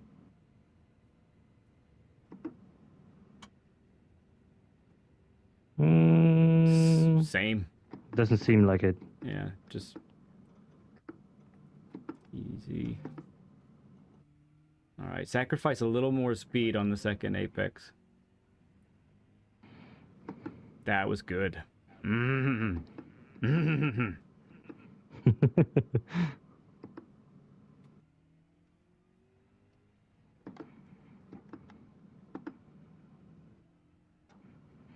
Okay, once again, you had to lift a little there, so just wait on that throttle a little bit more before you get on it. Remember, objective, no lift after apex. Yeah, I lifted here too. I'm gonna feel. Ooh. You're good, you're good. Lost some, but that's all right. Come on.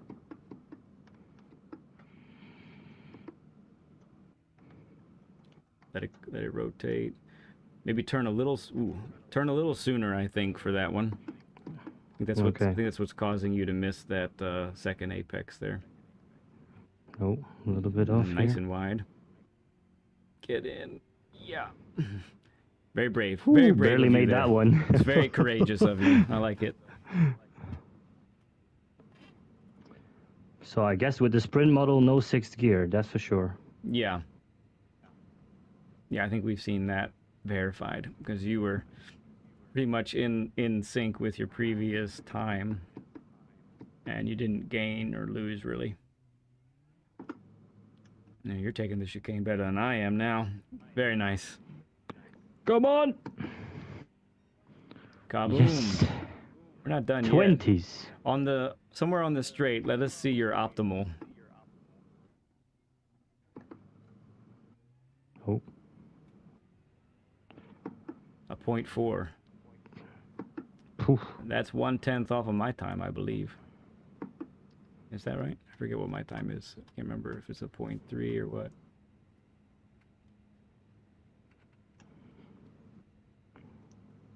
And that's the thing, like, now you're starting to think, where can I take 4/10 off? But you've done it, you know? You've done it, but it just hasn't been in sequence yet.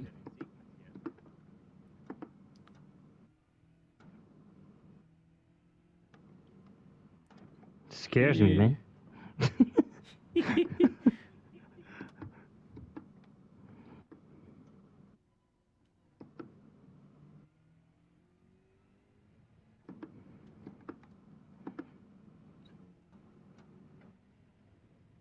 Oh. That's on the edge right there. I like it. Yep, definitely.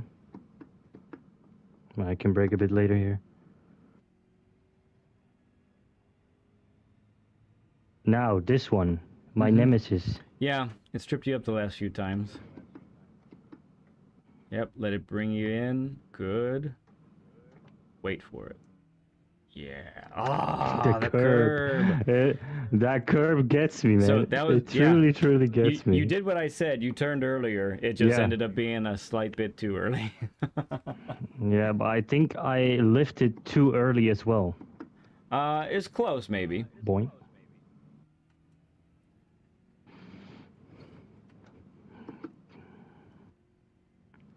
Dirty tires. All right. Whoo-wee. I'm sweaty already. Yeah.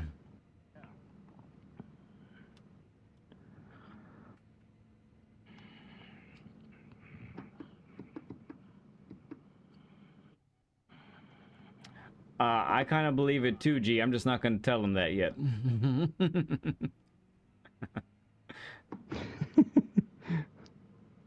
Now I got you wondering what we're talking about over here. Yep.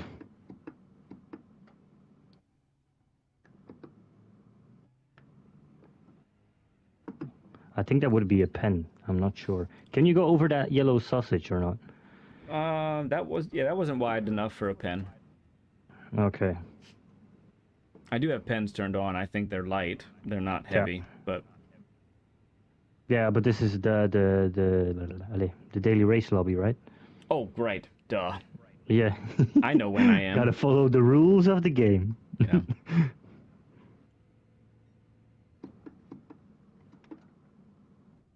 Yeah, I really love how you're decelerating through there. You're getting to that apex really quick. And look at you booted out of there. It's beautiful. That's better.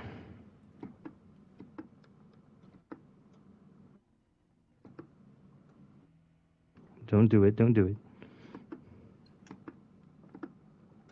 A bit wide. Nice catch there. It's good. Whew. All right, murder this apex. Murder it. Yes. Look how early you're on the throttle there too. It's beautiful. Yeah. It's like you said, there's no more coasting in between. Mm-hmm. Yep. Get to that apex. Get it to turn. Wait. Do it. Yeah. Excellent. Oh, wow. Yes. That's how that should feel every time. You mean good? Uh-huh. Feels good and fast. Ooh. Very brave of you. Whew. I felt that one sliding. It was. I felt it. But it actually, I think, helped rotate the car on exit. Yeah. And you made the corner.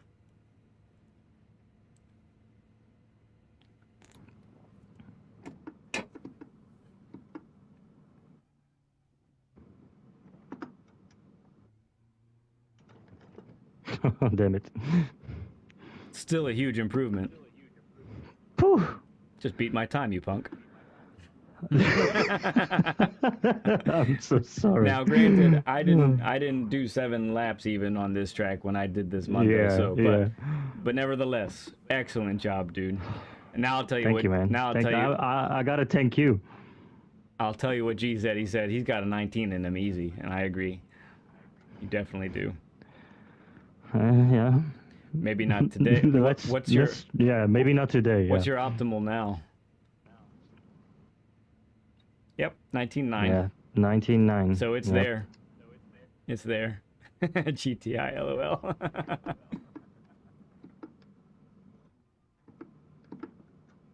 Right, loosen up. Yeah. Yeah, coasting. Yeah. See, that's how much you lose. We see the drop off on the Delta. Yeah, almost 2. Yeah, it's crazy. 2/10.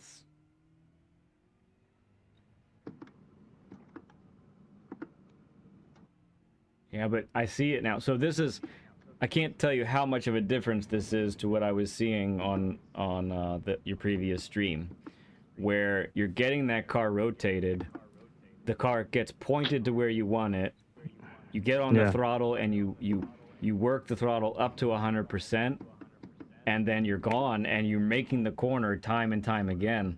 It's beautiful to watch, dude. Good catch, good catch. Yeah, this one is in the bin. Let's chill a bit. It's in the bin, yeah. Yep. Student has become the master. Look, I love it. I love it when when my guests are doing this. It's great. So we have had we've had 2 people on, Wicked Quick and Plankton. 2 guys. Wicked, when he came on, he was A ranked. Plankton, when he came on last summer, actually, he was B ranked, and both have gone on to become A+. Oh, wow. Now, that's not just from my session. I have to be clear. Yeah, you have to put in the hours as well. They have to, yeah, you got to put in the practice, and you got to want it. You have to want it. Yeah, yeah.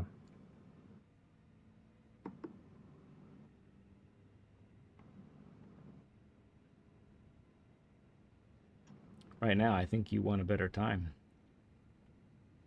You're going for it. I see it. Let's try. So there's one more thing I have to tell you. Okay. I won't tell you now, but it might blow your mind. Just saying. Good. Yeah. Yeah, I see the commitment. Sometimes it's sketchy, but you are committed to getting on the throttle before the apex, even if, but it's working. I see it. Thank you for becoming a subscriber there, Rogue. Appreciate you, bud. You just got us to 949. That's awesome. You are one of those 1,000 people we've been looking for to get us to that 1K mark. Appreciate you, friend.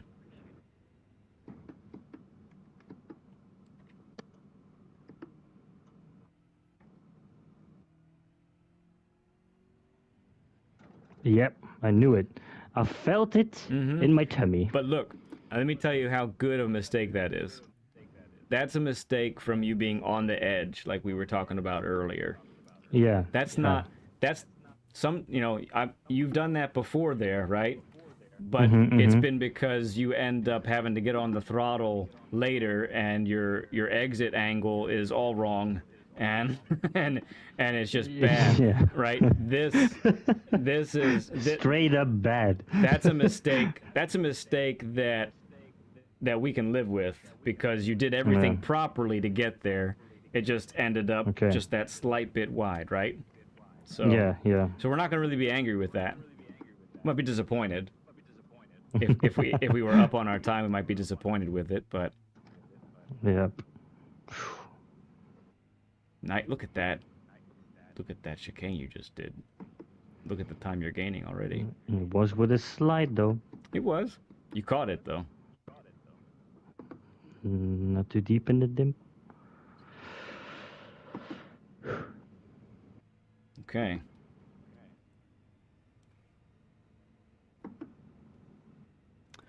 Fourth gear, which one? Which turn, Raven? No, he's in the sprint model GTI.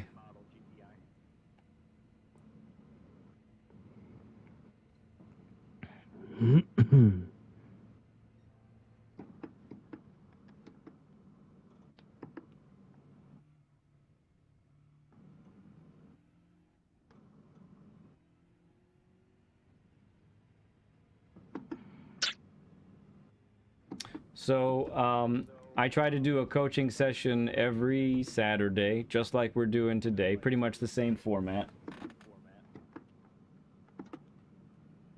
If you are looking for one where he spun out, I think that would be I think that's too high of a gear there, Raven. I don't think there's enough torque in the BMW to get out in that one. I will answer that question in a moment there, GTI. So yeah, coaching is just about every Saturday. We try to do it every Saturday. Sometimes schedules conflict. Right now there is an 8-person waiting list after Skelle. But if you want to get the conversation started, you can friend request me on PSN at leadpencil2017. You have that right there. You can also join the Discord if you're on Discord and message me there. And so that would be the idea. You can get the conversation started at least. You know, tell me what you want to work on, that sort of thing. That's how we work it. Yeah, either one, G. Honestly, I feel like either one is the case. Differences between the sprint and the endurance. So we actually, Skelle and I were talking about this earlier before we went live. Yeah. And so the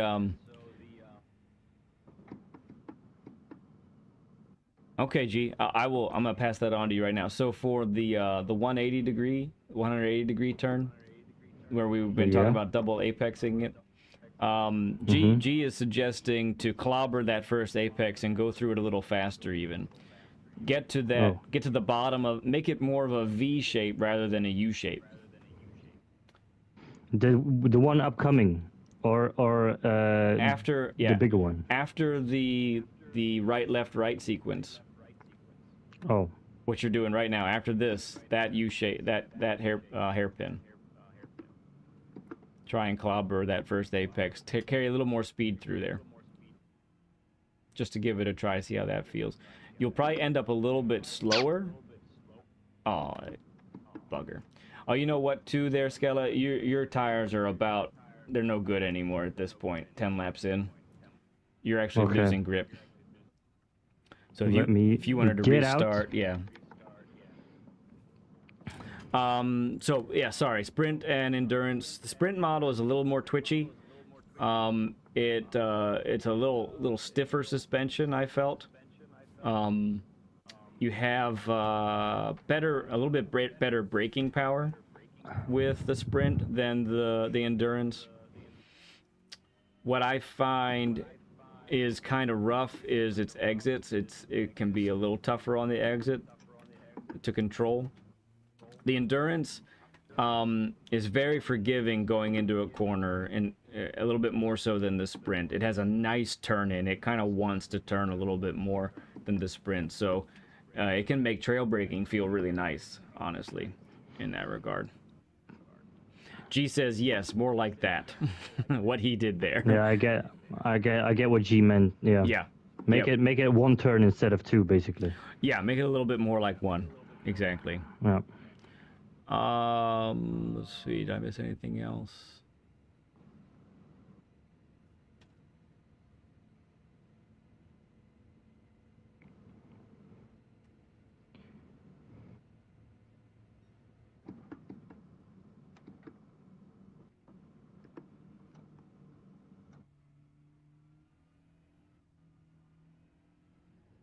Also, just a reminder to everybody, as Skelle's going through the corners here, Skelle also is a streamer. He's working his way to 500 subs, so if you have not subscribed to him yet, please do that right now. That would be what you're trying to do. You got to do that. Get him to 500 as soon as possible. It'll be a great milestone for him. And if you're watching and you happen to have not subbed to our channel, we're working our way. We're 51 away now from 1,000, so it'd be very appreciated if you'd be able to do that for us. We're at the Lead Pencil channel here. We're excited. This is good stuff going on right now. Radion, good to see you, bud. Oh yeah, L with L. That's right. I like the endurance, but it feels heavy to me. Yes, I agree. It is a heavier feeling car. I find to brake sooner. Yeah, maybe try that with it going all the way to the rear there, GTI. HD Rider, good to see you. Good day. They evened out Group 3 a bit. I've done the same time in 7 different cars. Yeah. Yeah, I agree, Fronty. Group 3 is great right now. It's a great time to be alive in Group 3 cars. Yes, what's up, bud? Almost to 50 likes. Oh, we're almost to 50 likes. You're right. Thank you, everybody, for, as my second son here has just mentioned. G says he'll sub to you for a 19. No pressure. Ooh. Yeah. My God, dude. Okay, let's go for it. You're not far. Pressure, right? Pressure. You're not far, and you had it as an optimal. Yep. But that optimal hunts me. It always hunts me. It's like, you can do this, but, you know, maybe once. Maybe you'll get it once, maybe. Yeah. Out of 50 or 100 tries. What I find with the optimal... Oh, yeah, in the bin. What I find with the optimal is I feel like if my best time is 2/10 off my optimal, I've done okay. I can be satisfied with that, if that makes sense. Is that right, Fronty? That's cool, man. Oh, I think that's a 50 burger, everybody. Thank you for the 50 likes. Wow. Appreciate you, friends. On a Saturday. Nice one. Cap, what's up, bud? Good to see you, friend. Keep it going. Keep it going.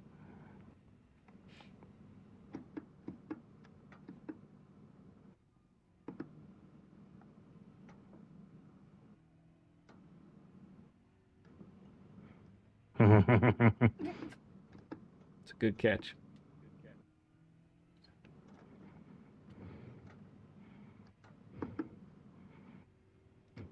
Very brave. Okay. Yeah, G really likes he really likes your hairpin now. It's G approved. Ah, nice. Gotta keep the people happy. That's right. It's all about the people, for the people. Yep.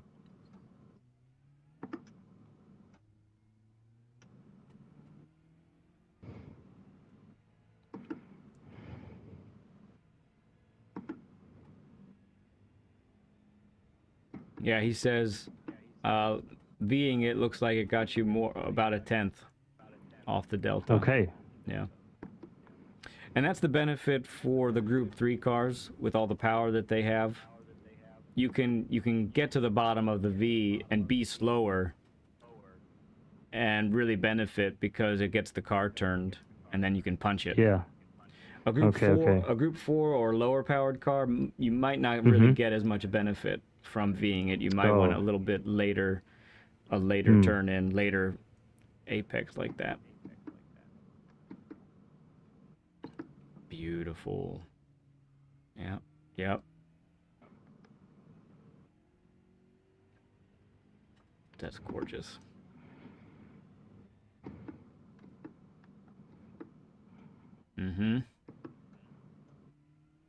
Yep, good patience there.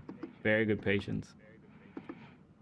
You had the throttle at about 75%. You waited for the car to turn the rest of the way, and then bam, you were on it.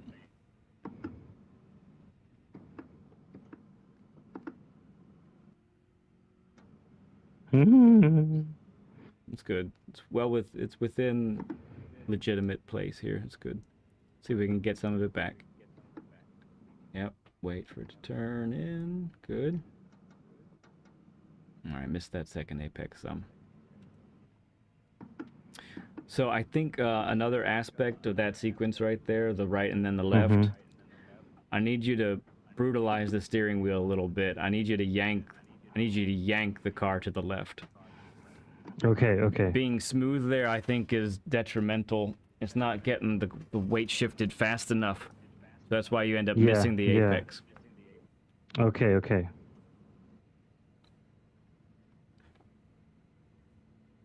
This is exciting, huh, friends? Gets my blood going here. I love it. Yeah.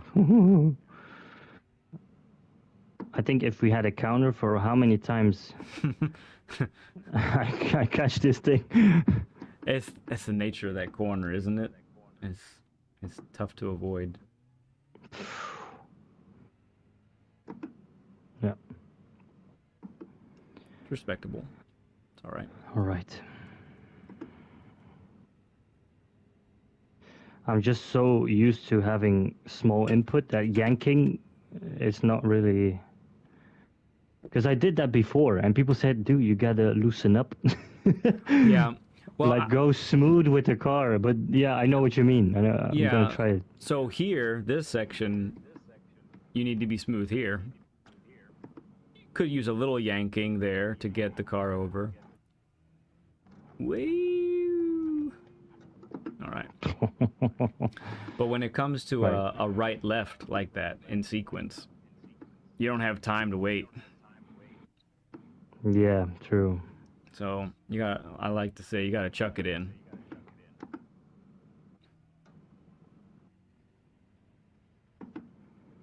Ready Hunt says, I need to see a 19 before I sleep. It's 2 a.m. here. Well, be prepared to go to sleep at 5.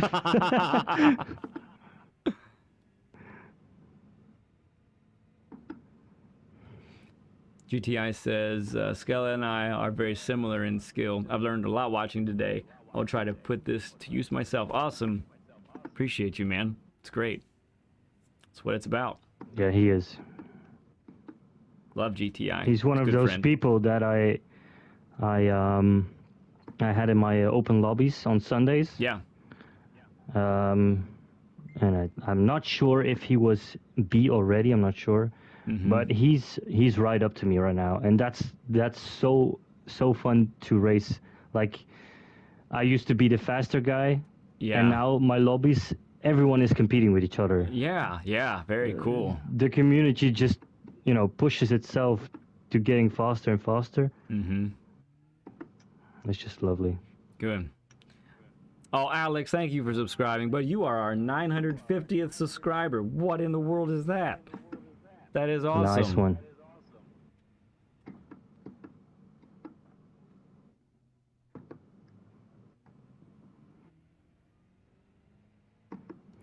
Brand Turismo, slightly later turn in point at turn 1, and it'll be... I'll take a look at that.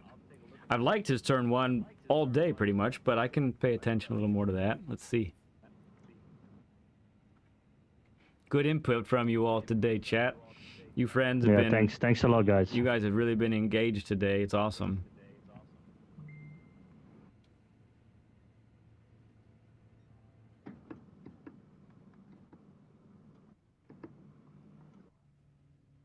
Yeah, GTI, I can totally respect that. I get it, man.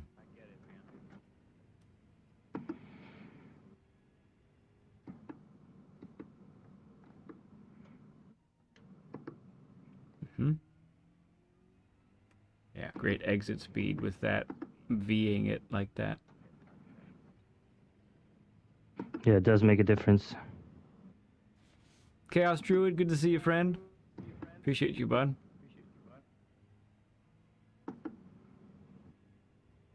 Nice. All right, let's see if we can whip this car through here.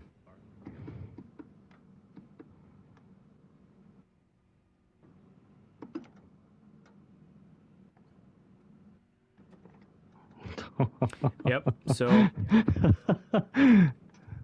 I want you to try. I felt that. Here, I want you to try something there. It's a little unorthodox, but Okay. I want you to drop to second gear for the left-hander part, and let's see if to make it turn more. Let's see if we can tighten that sucker up and get it pointed. Because the reason that happened right there is because we're not getting the rotation we need. And I'm not sure what else to do except maybe to try that. Okay. Chaos Druid, member for 2 months. Oh man, thank you, bud. Appreciate you, friend. G says, I always prefer Ving where I can, and snappy steering inputs aid with that as well. Yeah, for sure. Oh, GTI says, oh, I need to look at this corner here.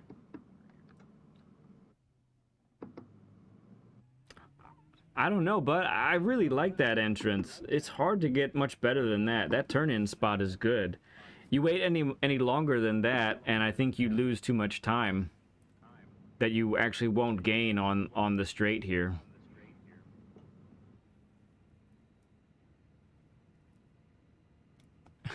GTI says, I'll be hosting a subscriber lobbies tomorrow morning with Sim GT7. That's beautiful, man. Okay. Good deal.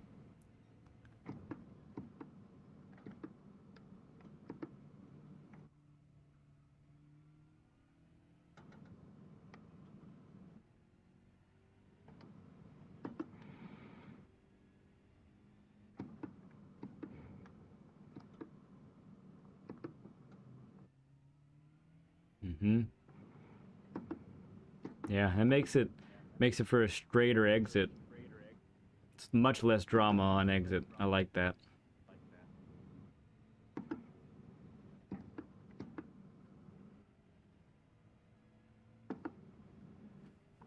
All right, let's see if second gear gets us what we want. Right. Okay.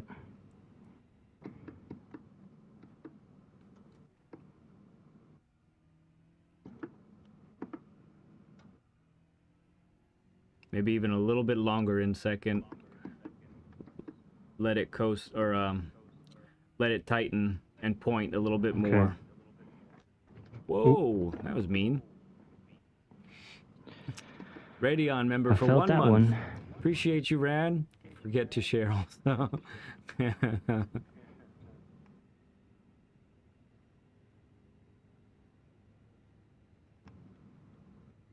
Finish up so I can run some laps a wheel later. 7-hour road trip. That sounds fun, Cap. Enjoy your trip, bud.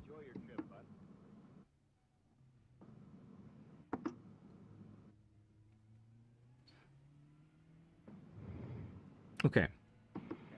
Let's gather it back up here.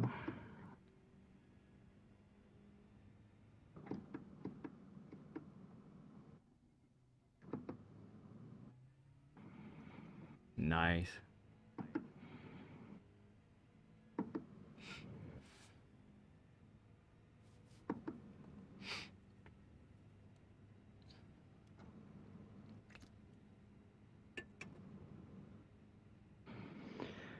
Hoo-wee. Yes, work.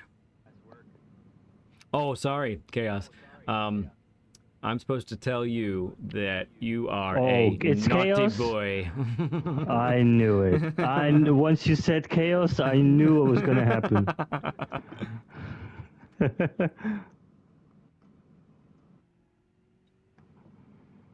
Yep. So we ended up not getting as wide that time, and you lost a 10th and a half. Yep.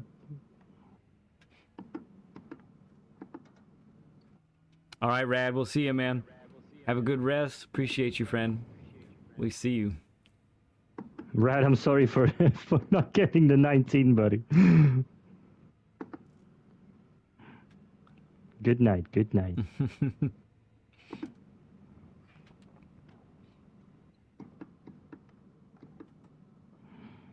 Yeah, just like second gear kind of gets you turned in there. Okay. Not too shabby. It's a tough balance sometimes with those corners.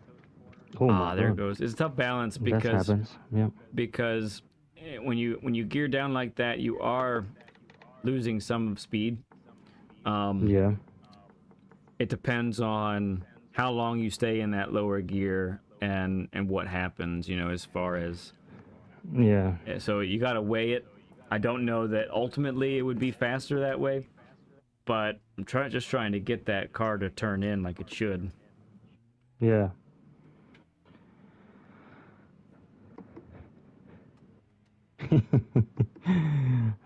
Chaos. He's allowed to bottle it every now and then. He's trying to find the limit, man. He's trying to drive on the limit. It's one of the main things we're Chaos? talking about. Give me some slack, buddy. Give me some slack. I'm always gonna err to the side of my guest. That's just how it is. Guest is gracious enough to come on and do one of these, you know, in front of all the people watching. That's a big deal. Exactly. Never sweat this much.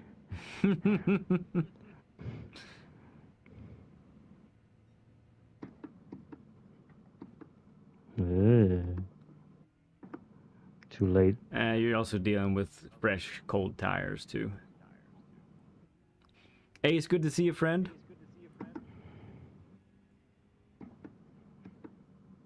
No chance, Skelle. Ace says hi to you. Thank you, Ace. How are you? RSR Ace, yeah. Yes. Oh, Borat had a question? Where is that? How far? Oh, there it is. Whoa. Hey, Borat, sorry I missed you coming in. Thank you, BL, for letting me know. Will you be doing a lap guide from Monza with the AMG? That is probably not going to happen. Unless, well, right now lap guides are daily they are daily dependent. So whatever the daily race is, B and C, I don't really do A. So whatever daily race B and C are, the plan is to do lap guides for them. And as far as the car choice, it would be a mixture between what I am comfortable with and what the meta cars are.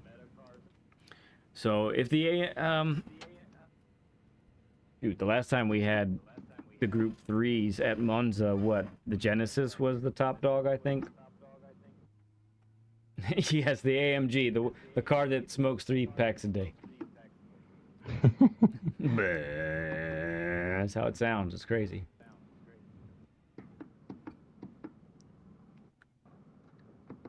But I appreciate the question, Borat.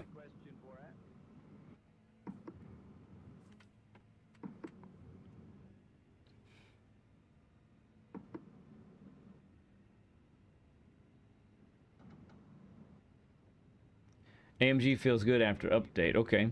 I found, last time I drove the AMG, which was at Fuji, I think. That's well before this update. So I'll have to check it out. I like the AMG because it doesn't have a turbo. It's a little bit more pleasant to accelerate out of corners in. Good. Yep. So something you're finding there, Skelle, is that balance of patience, waiting for the car to rotate. It's really easy to, you're done braking, or in that case you're done lifting, and you're like, I gotta get on the throttle. But if getting on the throttle too early means you have to lift after the apex, no, that's bad. We don't want that. That's time killer, Exactly.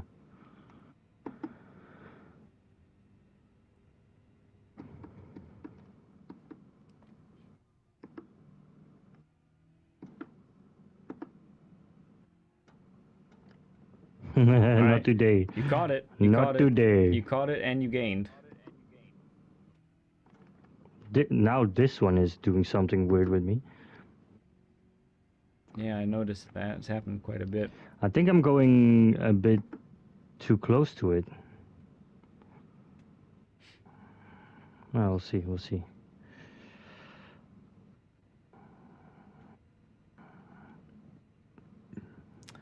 The line through chicane at Monza. Well, I assume you mean the first chicane, right? The really tight, slow one.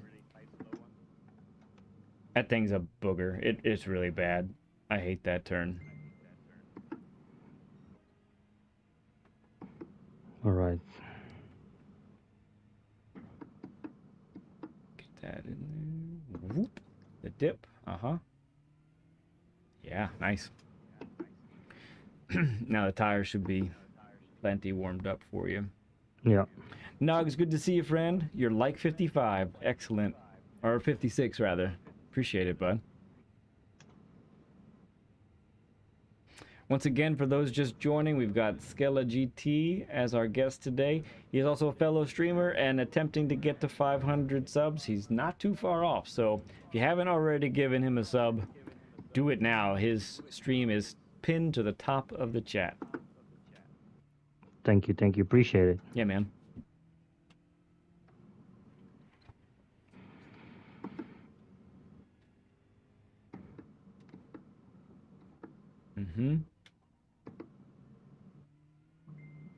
Beautiful there. Very in control. No drama. I like it.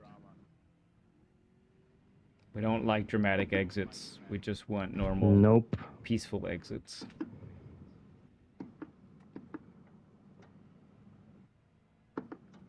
It's good. You got it. Yep. Come on, stick it. Believe it will hold. Yeah. Tighten. Okay. Whew.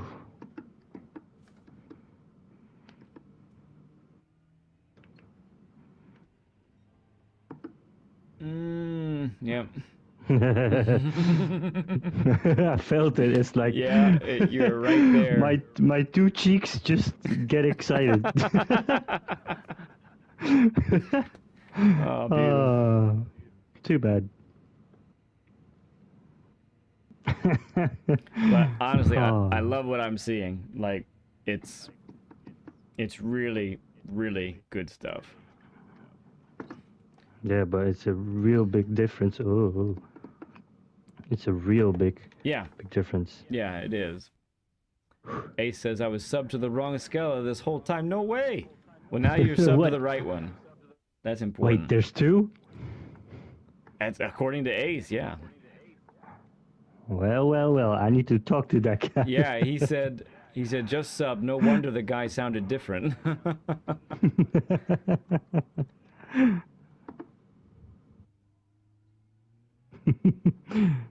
Yeah, before the long flat out section G, yeah, it is a huge exit, huge turn to get right.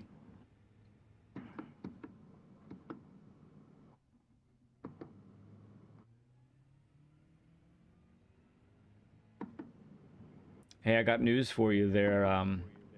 Fresh off the press from Gran Turismo. Okay. He says you're at 482 right now. Oh, wow. Thank you so much, guys. I really do appreciate it. Because, like I said, it's... Yeah, 500 kind of opens the bigger story to YouTube, right? Yeah, it's fun. It's a really fun time. And I want to use emojis ASAP. You have plans, huh? I've got a bunch of them waiting to get dropped, and I cannot use them. Right. Oh, that's great. Let's get the man his emojis. Come on. Sub up to Skelle if you haven't. He's got emojis waiting in the wings. Because in the end of the day, you gotta sub what you like. Yeah, exactly. Very good.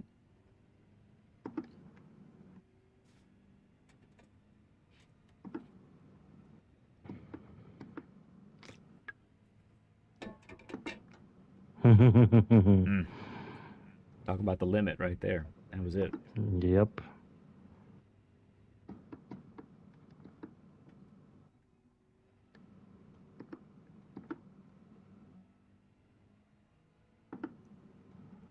That was better. I think so.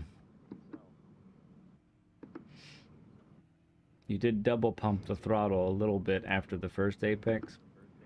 Yeah. So I think probably just wait a tad more on the throttle there, but that's... Because I was thinking I'm going too slow at the rate that I'm turning. I'm going to go too much to the right, so I just wanted to give it a bit more gas. Okay. So I made the turn longer, but yeah. Interesting. Okay. I could see that. Good. Yeah. We haven't talked about that chicane enough. You really got that thing on lock. It is good. No, thank you. I wonder if I should exit in first gear. Depends on how much wheel spin you'd get. Some of the front engine cars get a lot of wheel spin if you try and exit in first. Okay. And it's actually slower. Yeah.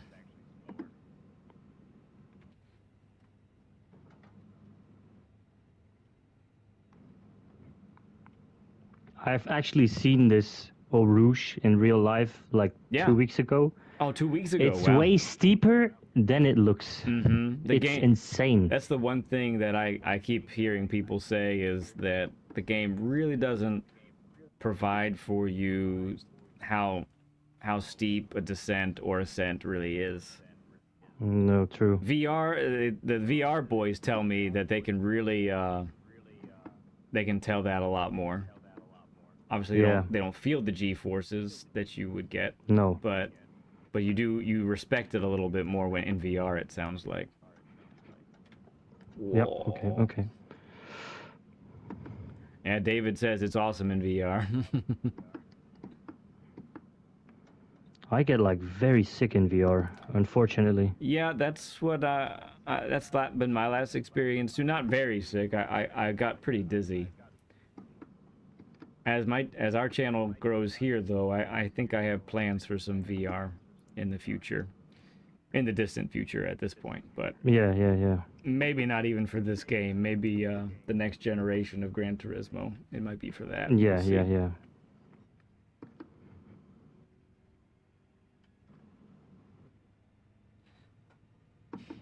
Yeah, GTI says he There got was, motion sick too. yeah, Go ahead.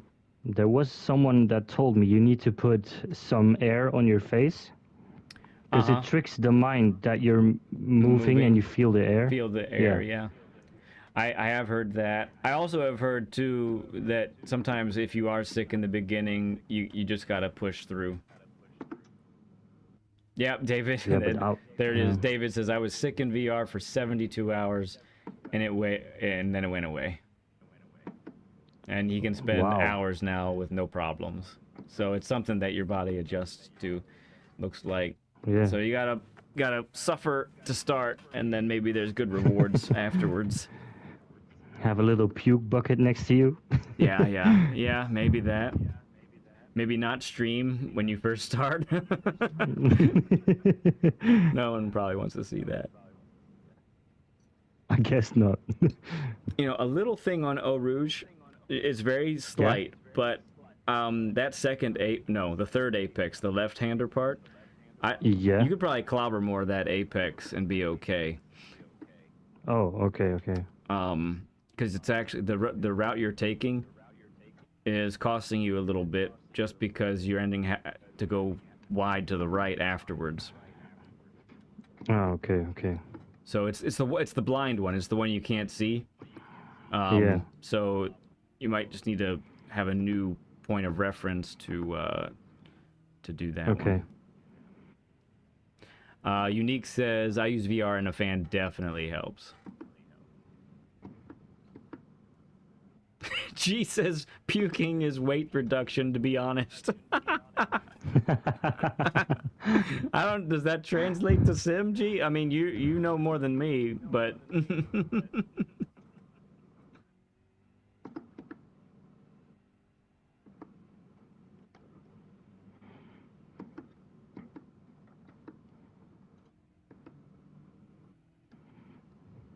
great turn there. Believe it. Yes. Got it.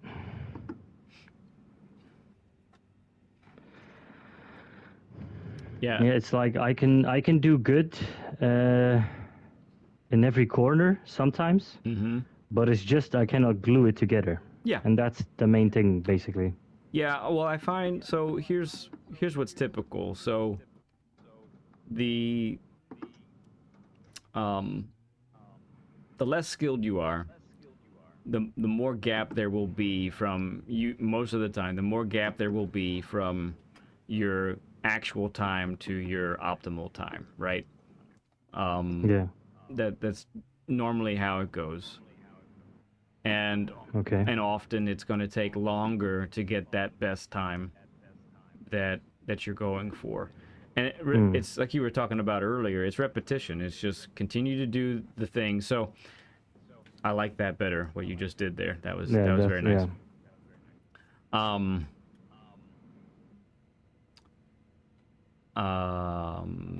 So you've heard the phrase, maybe practice makes perfect. Yeah. Well, that's only partially true. In my opinion, perfect practice makes perfect. So if you're out here doing these laps, but you're doing it all wrong, or you're doing it 50% wrong, then what you're practicing is actually not helping you, it's hindering you, right? No. So coming out to each track, each new daily, whatever it is that you're practicing for, coming out with knowing the exact objective that you need to have for each corner. And if you don't know, check a lap guide, watch one of the fast boys on stream, see what they're doing so that okay, I see when they're accelerating, I see when they're braking. I need to do that too, because he has a top 50 time in the world. What the heck? That's what I need to do. So gotta know what to do. That's number one. And then execute is number two. A lot of times, normally what happens is we know what we ought to do, and then the execution takes a while to get there, right? Yeah.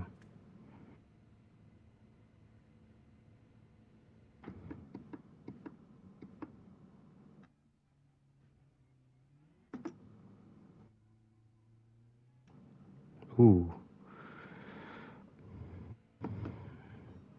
That was a weird exit, though. It was.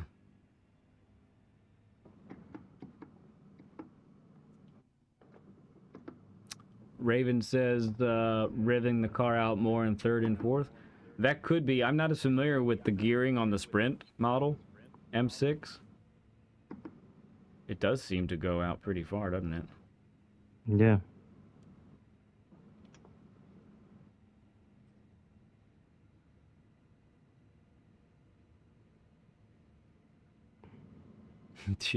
Yeah, anything for an edge, G. No doubt. Rate reduction.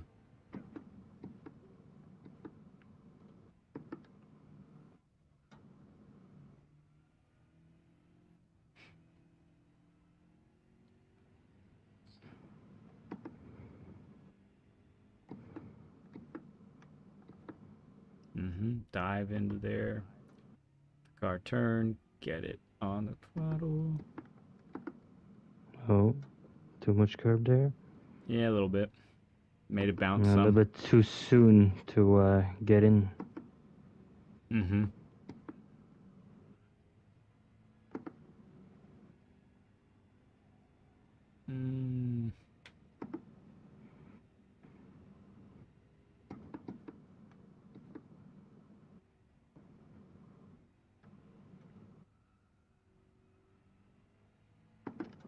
Yeah, yeah. Okay, okay.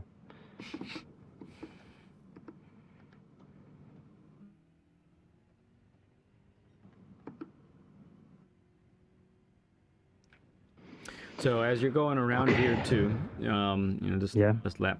So this what we've done today, Skelle, it really does separate, especially for you over in the Euro servers and such. It separates the really quick boys from the just somewhat quick boys. Being able to habitually get the car turned sooner so you can get on the throttle sooner and do that corner after corner after corner. That's what makes the huge difference. Really does. There is one thing that I do want to talk to you about as well. Yeah. And so I think this is a good time to do it. Okay. So this might be equipment related, or it might be user related, but one of the things I noticed, especially when you were streaming, when I watched the stream, is in heavy braking zones. Yeah. You don't always max brake. No. So when you're braking in a straight line, now as I've watched this session today, it hasn't been as prevalent. It was very prevalent in your quality times that you were putting up, your practice times, you know, and during the race. And so there could be two reasons for that. One is you're tentative, and so you're a little bit unsure as to where, you know, how fast you're getting to that turn-in point. The other reason could be you actually think you're max braking and you're not. Yeah, I think I try to go too soft on my braking. Okay. Because I dialed everything in where 100% brake feels comfortable for me. Yeah. It's not too soft, not too hard. Yeah. But yeah, it's like you say, I really need to, in a straight line, just brake. Like that. Yeah, exactly. Yeah. So sometimes, yeah, so that one right there, the hairpin coming up. And then after this hairpin, at the end of this straight, those were the areas in which I was seeing not 100% braking in a straight line. Yeah. And so that's something. Now, like I said, you've done a lot better with it in this session. It's been occasional where you haven't. But I think part of, just maybe having the brake balance all the way to the rear is maybe changing your mindset a little bit, and maybe that's why we haven't seen it as much in the session. Okay. But yeah, if you're, it's one thing when you're behind somebody, and those I didn't really count. If you were behind somebody and, you're unsure about what in the world is this guy going to do, I'm going to brake early and just wait to see what happens. That's different. But when it's in a session when you're by yourself, that's telling me, I wonder if... I wonder if it's not actually a habit for him.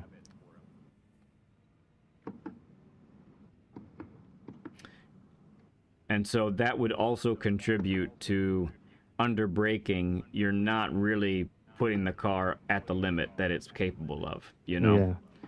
Which is also not getting you to the apex as soon as you could.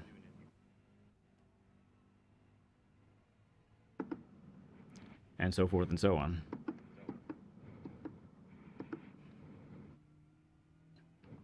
But I really love how you've been throwing the car around. Throwing it out.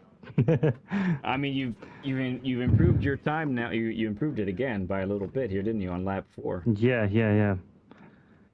I think I improved all over 1.1 second. So that's massive. Goodness, that is massive, yeah. And you didn't even use this car necessarily on the stream, did you? No. You used the Peugeot. I think I saw you did the Ferrari a bit. Yeah. It was the RCZ, and then the Ferrari.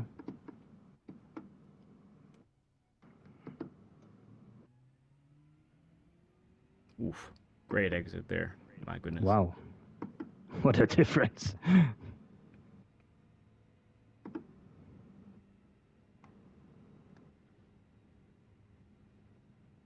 All right, come on. It's good. Good.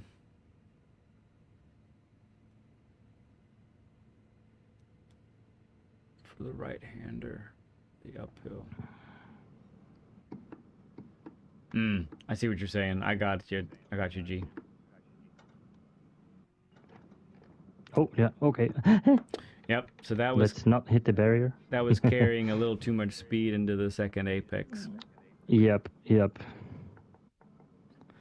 Oh, man. That was good stuff, dude. That was... Hoo-wee! Tired yet? That was good. I could go for many more hours. You're hungry for it, I can tell. Yeah, I really am. But we are... I really am. I do think we're coming to the end of our time together today. Yes. It escaped you, but I tell you what, if you do practice anymore after the session, if you get a chance, let us know if you get that time. We want to know. Optimal of a 19.8. That's something right there. That's a good last time. was 19.9, so... Yep. You know what? If I ever get it before the end of the weekend, I will put it on the live stream as a comment. Nice. Excellent. That's perfect. I'll definitely see it that way. Yeah, awesome. Exactly. Awesome. So, with the braking that we talked about real briefly, let's really make sure that, when you're first starting, it's a new car, new track, new dailies, for example. I think that's okay to go ahead and give us that you're still feeling out the big braking zone, for example. That's not so bad.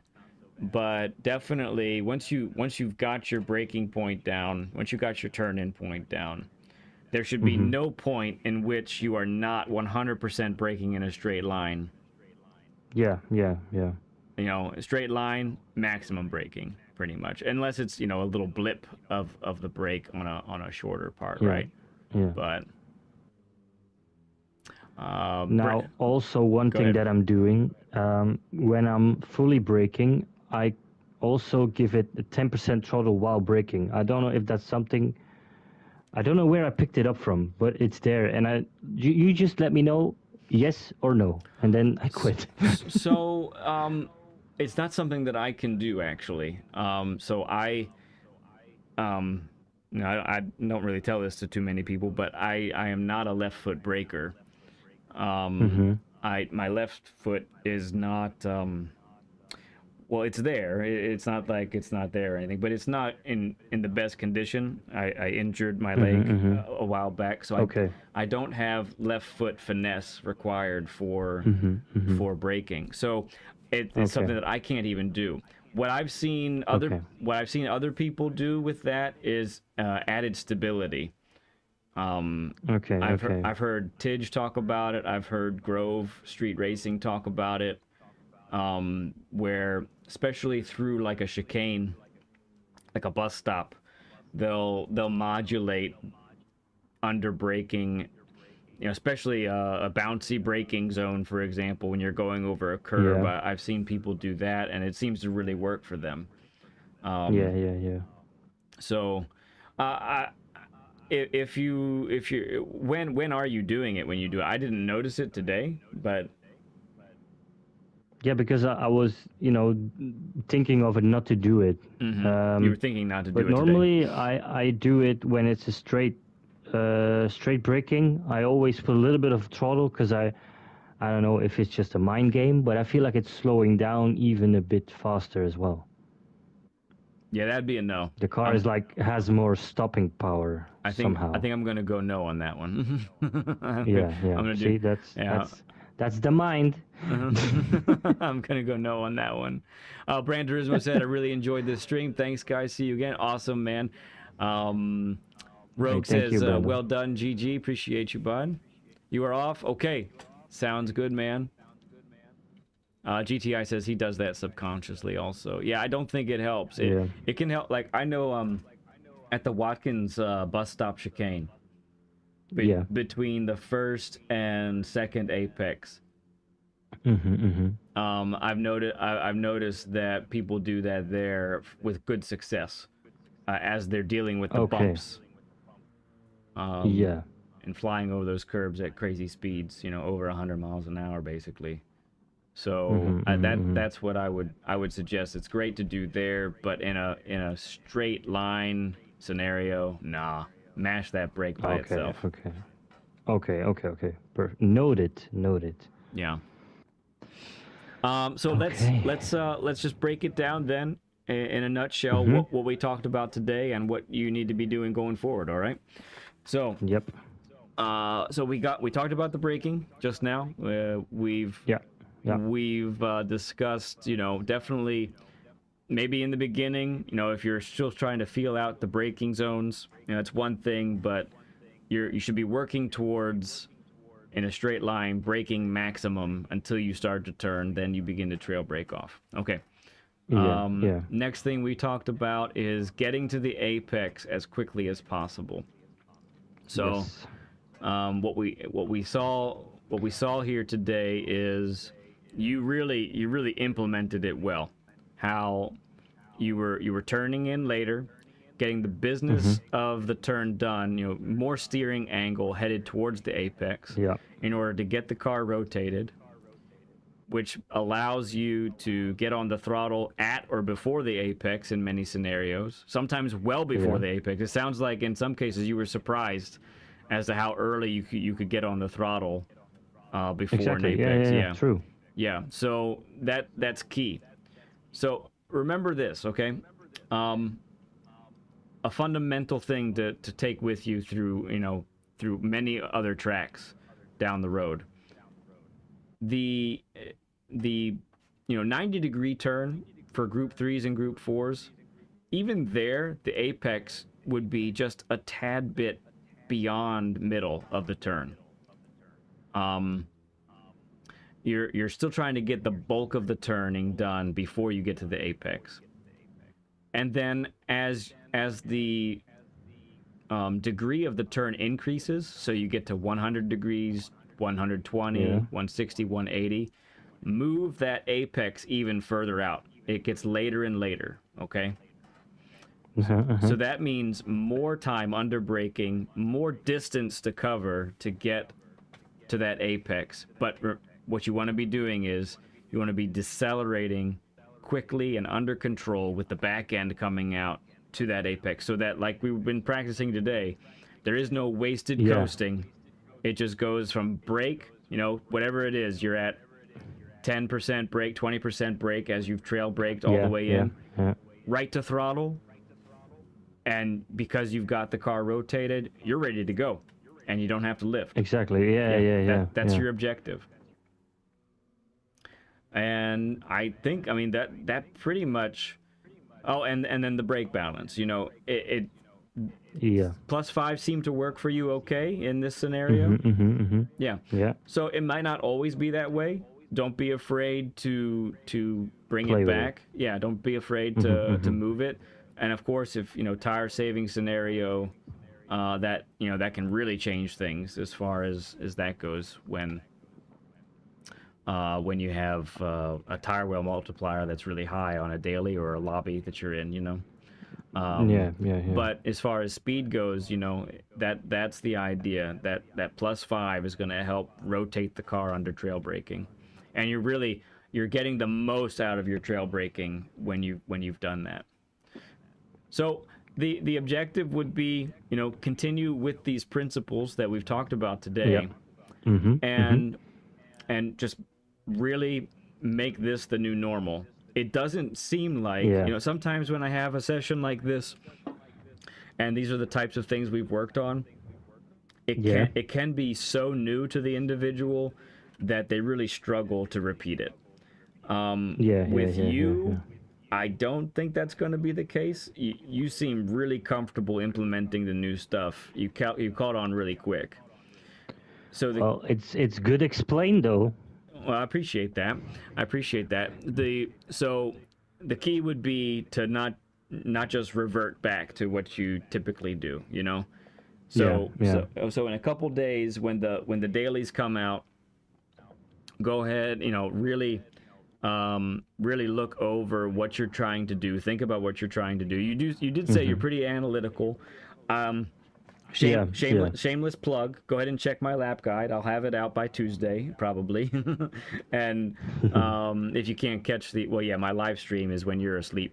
So I'll have the lap guide out for the dailies next week, and, you know, use that as a check as well, and see, you know, make sure that you're thinking right for different things at different corners. And yeah, man, I think, look, given enough time, what we've talked about here will become natural, and you actually won't have to use mental energy to think of it. You know what I mean? Like right now it's new, and you got to think about all the mechanics of it. But the objective would be do it week in, week out, so that in a month, 2 months, 3 months, whatever it is, it becomes second nature, and you're not even thinking about it anymore. Yeah. Yeah, perfect. Cool stuff, man. Ooh, I'm excited. Yeah, I am too.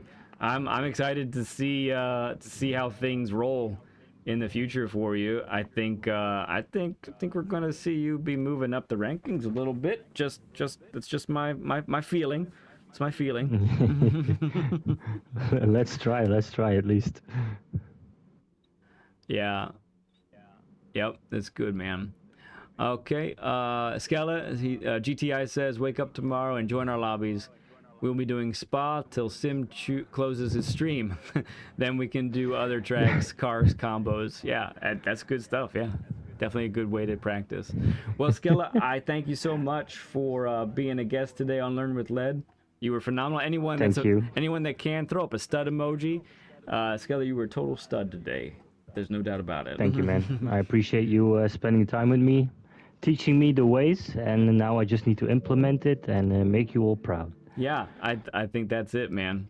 Okay, well, my friend, we will see you very shortly in a chat, on a stream, on the track. Who knows? We'll see, and we'll see you then, man.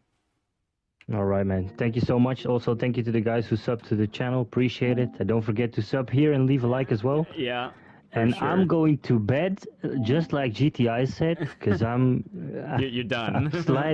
I'm sliding out of my seat. But take care, everyone. Thank you so much. Okay. All right. Bye-bye. Bye bye. Yep. All right. What's up? Anybody who has not liked the video, please like, because we only have one more until 60. One more until 60. Oh, my younger son says if you haven't liked it, if you didn't hear it, you haven't liked it yet, we need one more like to get to 60 burger. That is pretty good, pretty important. Okay, friends. Well, I'll tell you what, that was a really cool session. He was Skelle was a very good student. We just got it. Boom! That's a 60 burger, everybody. Woo! You just waited for it. Well, sometimes people don't realize that they haven't done it yet. I'll go ahead and throw up the 60 burger. There we go. It was like, when 60 likes for a Saturday stream. That's pretty cool, man. That's pretty cool stuff. Okay, and we got the 950 subs today. That's exciting. Really fun. What a great stream today. Skelle was an awesome guest. That was he was really cool. That's your car. Gee, it wasn't you this time. That's nice. Yeah, we all do it. I've done it. I'm in this stream and I get caught up in the action and I don't realize I haven't given it a like yet. Thank you, GTI. Thank you, G and GTI. Everybody else, you guys were awesome today in the chat. You were really engaged. I think you were invested in Skelle getting these times down. That's good stuff. All right, GTI, get it in there, man. Do it. Do it. Do it. Yeah, definitely. Don't let him beat you. That's hilarious. Oh dear. Well, that is going to take us to the end of our stream here today as well. That's going to do it for us. I feel like today was really cool. I tell you what, I'm constantly honored and surprised as to how well all of this Learn with Lead stuff goes. No dailies today for me, G. I thought about doing it, but it's a bit late now for us, so I think we're gonna wrap it up. But let's see. So just a schedule ahead. Oh, thank you, Skelle. That's so unnecessary. You know that it is, but I appreciate I appreciate the 11.99 euros. That means a lot. Thank you, bud. As we, just to make sure everyone knows, we don't charge for these sessions. So Skelle is doing that out of the goodness of his heart. I actually told him to not to, and he disobeyed. But we appreciate it. We do thank you, man. That'll help put some food on our table. So that means a lot. Throw up a stud emoji for Skelle, no doubt. So looking ahead, today's Saturday. Yeah. Okay, thanks. Just to let you know. So we had a day off yesterday. Yesterday was a holiday, so we've had like 2 Saturdays. It's confusing. Yes. So Monday we will see you again. We'll check out the dailies together. We'll do the live lap guides on that stream, and we'll take care of that. There should be a midweek stream. Oh, I do have to say though, the streams are going to be later than usual because we have stuff going on in the evenings next week. So look for the stream, but it's going to be like a couple hours later than it usually is. So that will be a little bit different. Not as much time on track because of that, but nevertheless, that's how it's going to have to be this week coming up. Nice car. So there should be that. There should be a midweek stream somewhere in there. Also probably different time, a little bit later. And then as long as schedules don't conflict, we should have another Learn with Lead on Saturday. So once again, appreciate all of you so much. You rocked it tonight, friends. It was a great time to hang with you today on this Saturday. I love you all like crazy. and there's not a thing you can do to change my mind. I'll see you all very soon. Bye. Me too.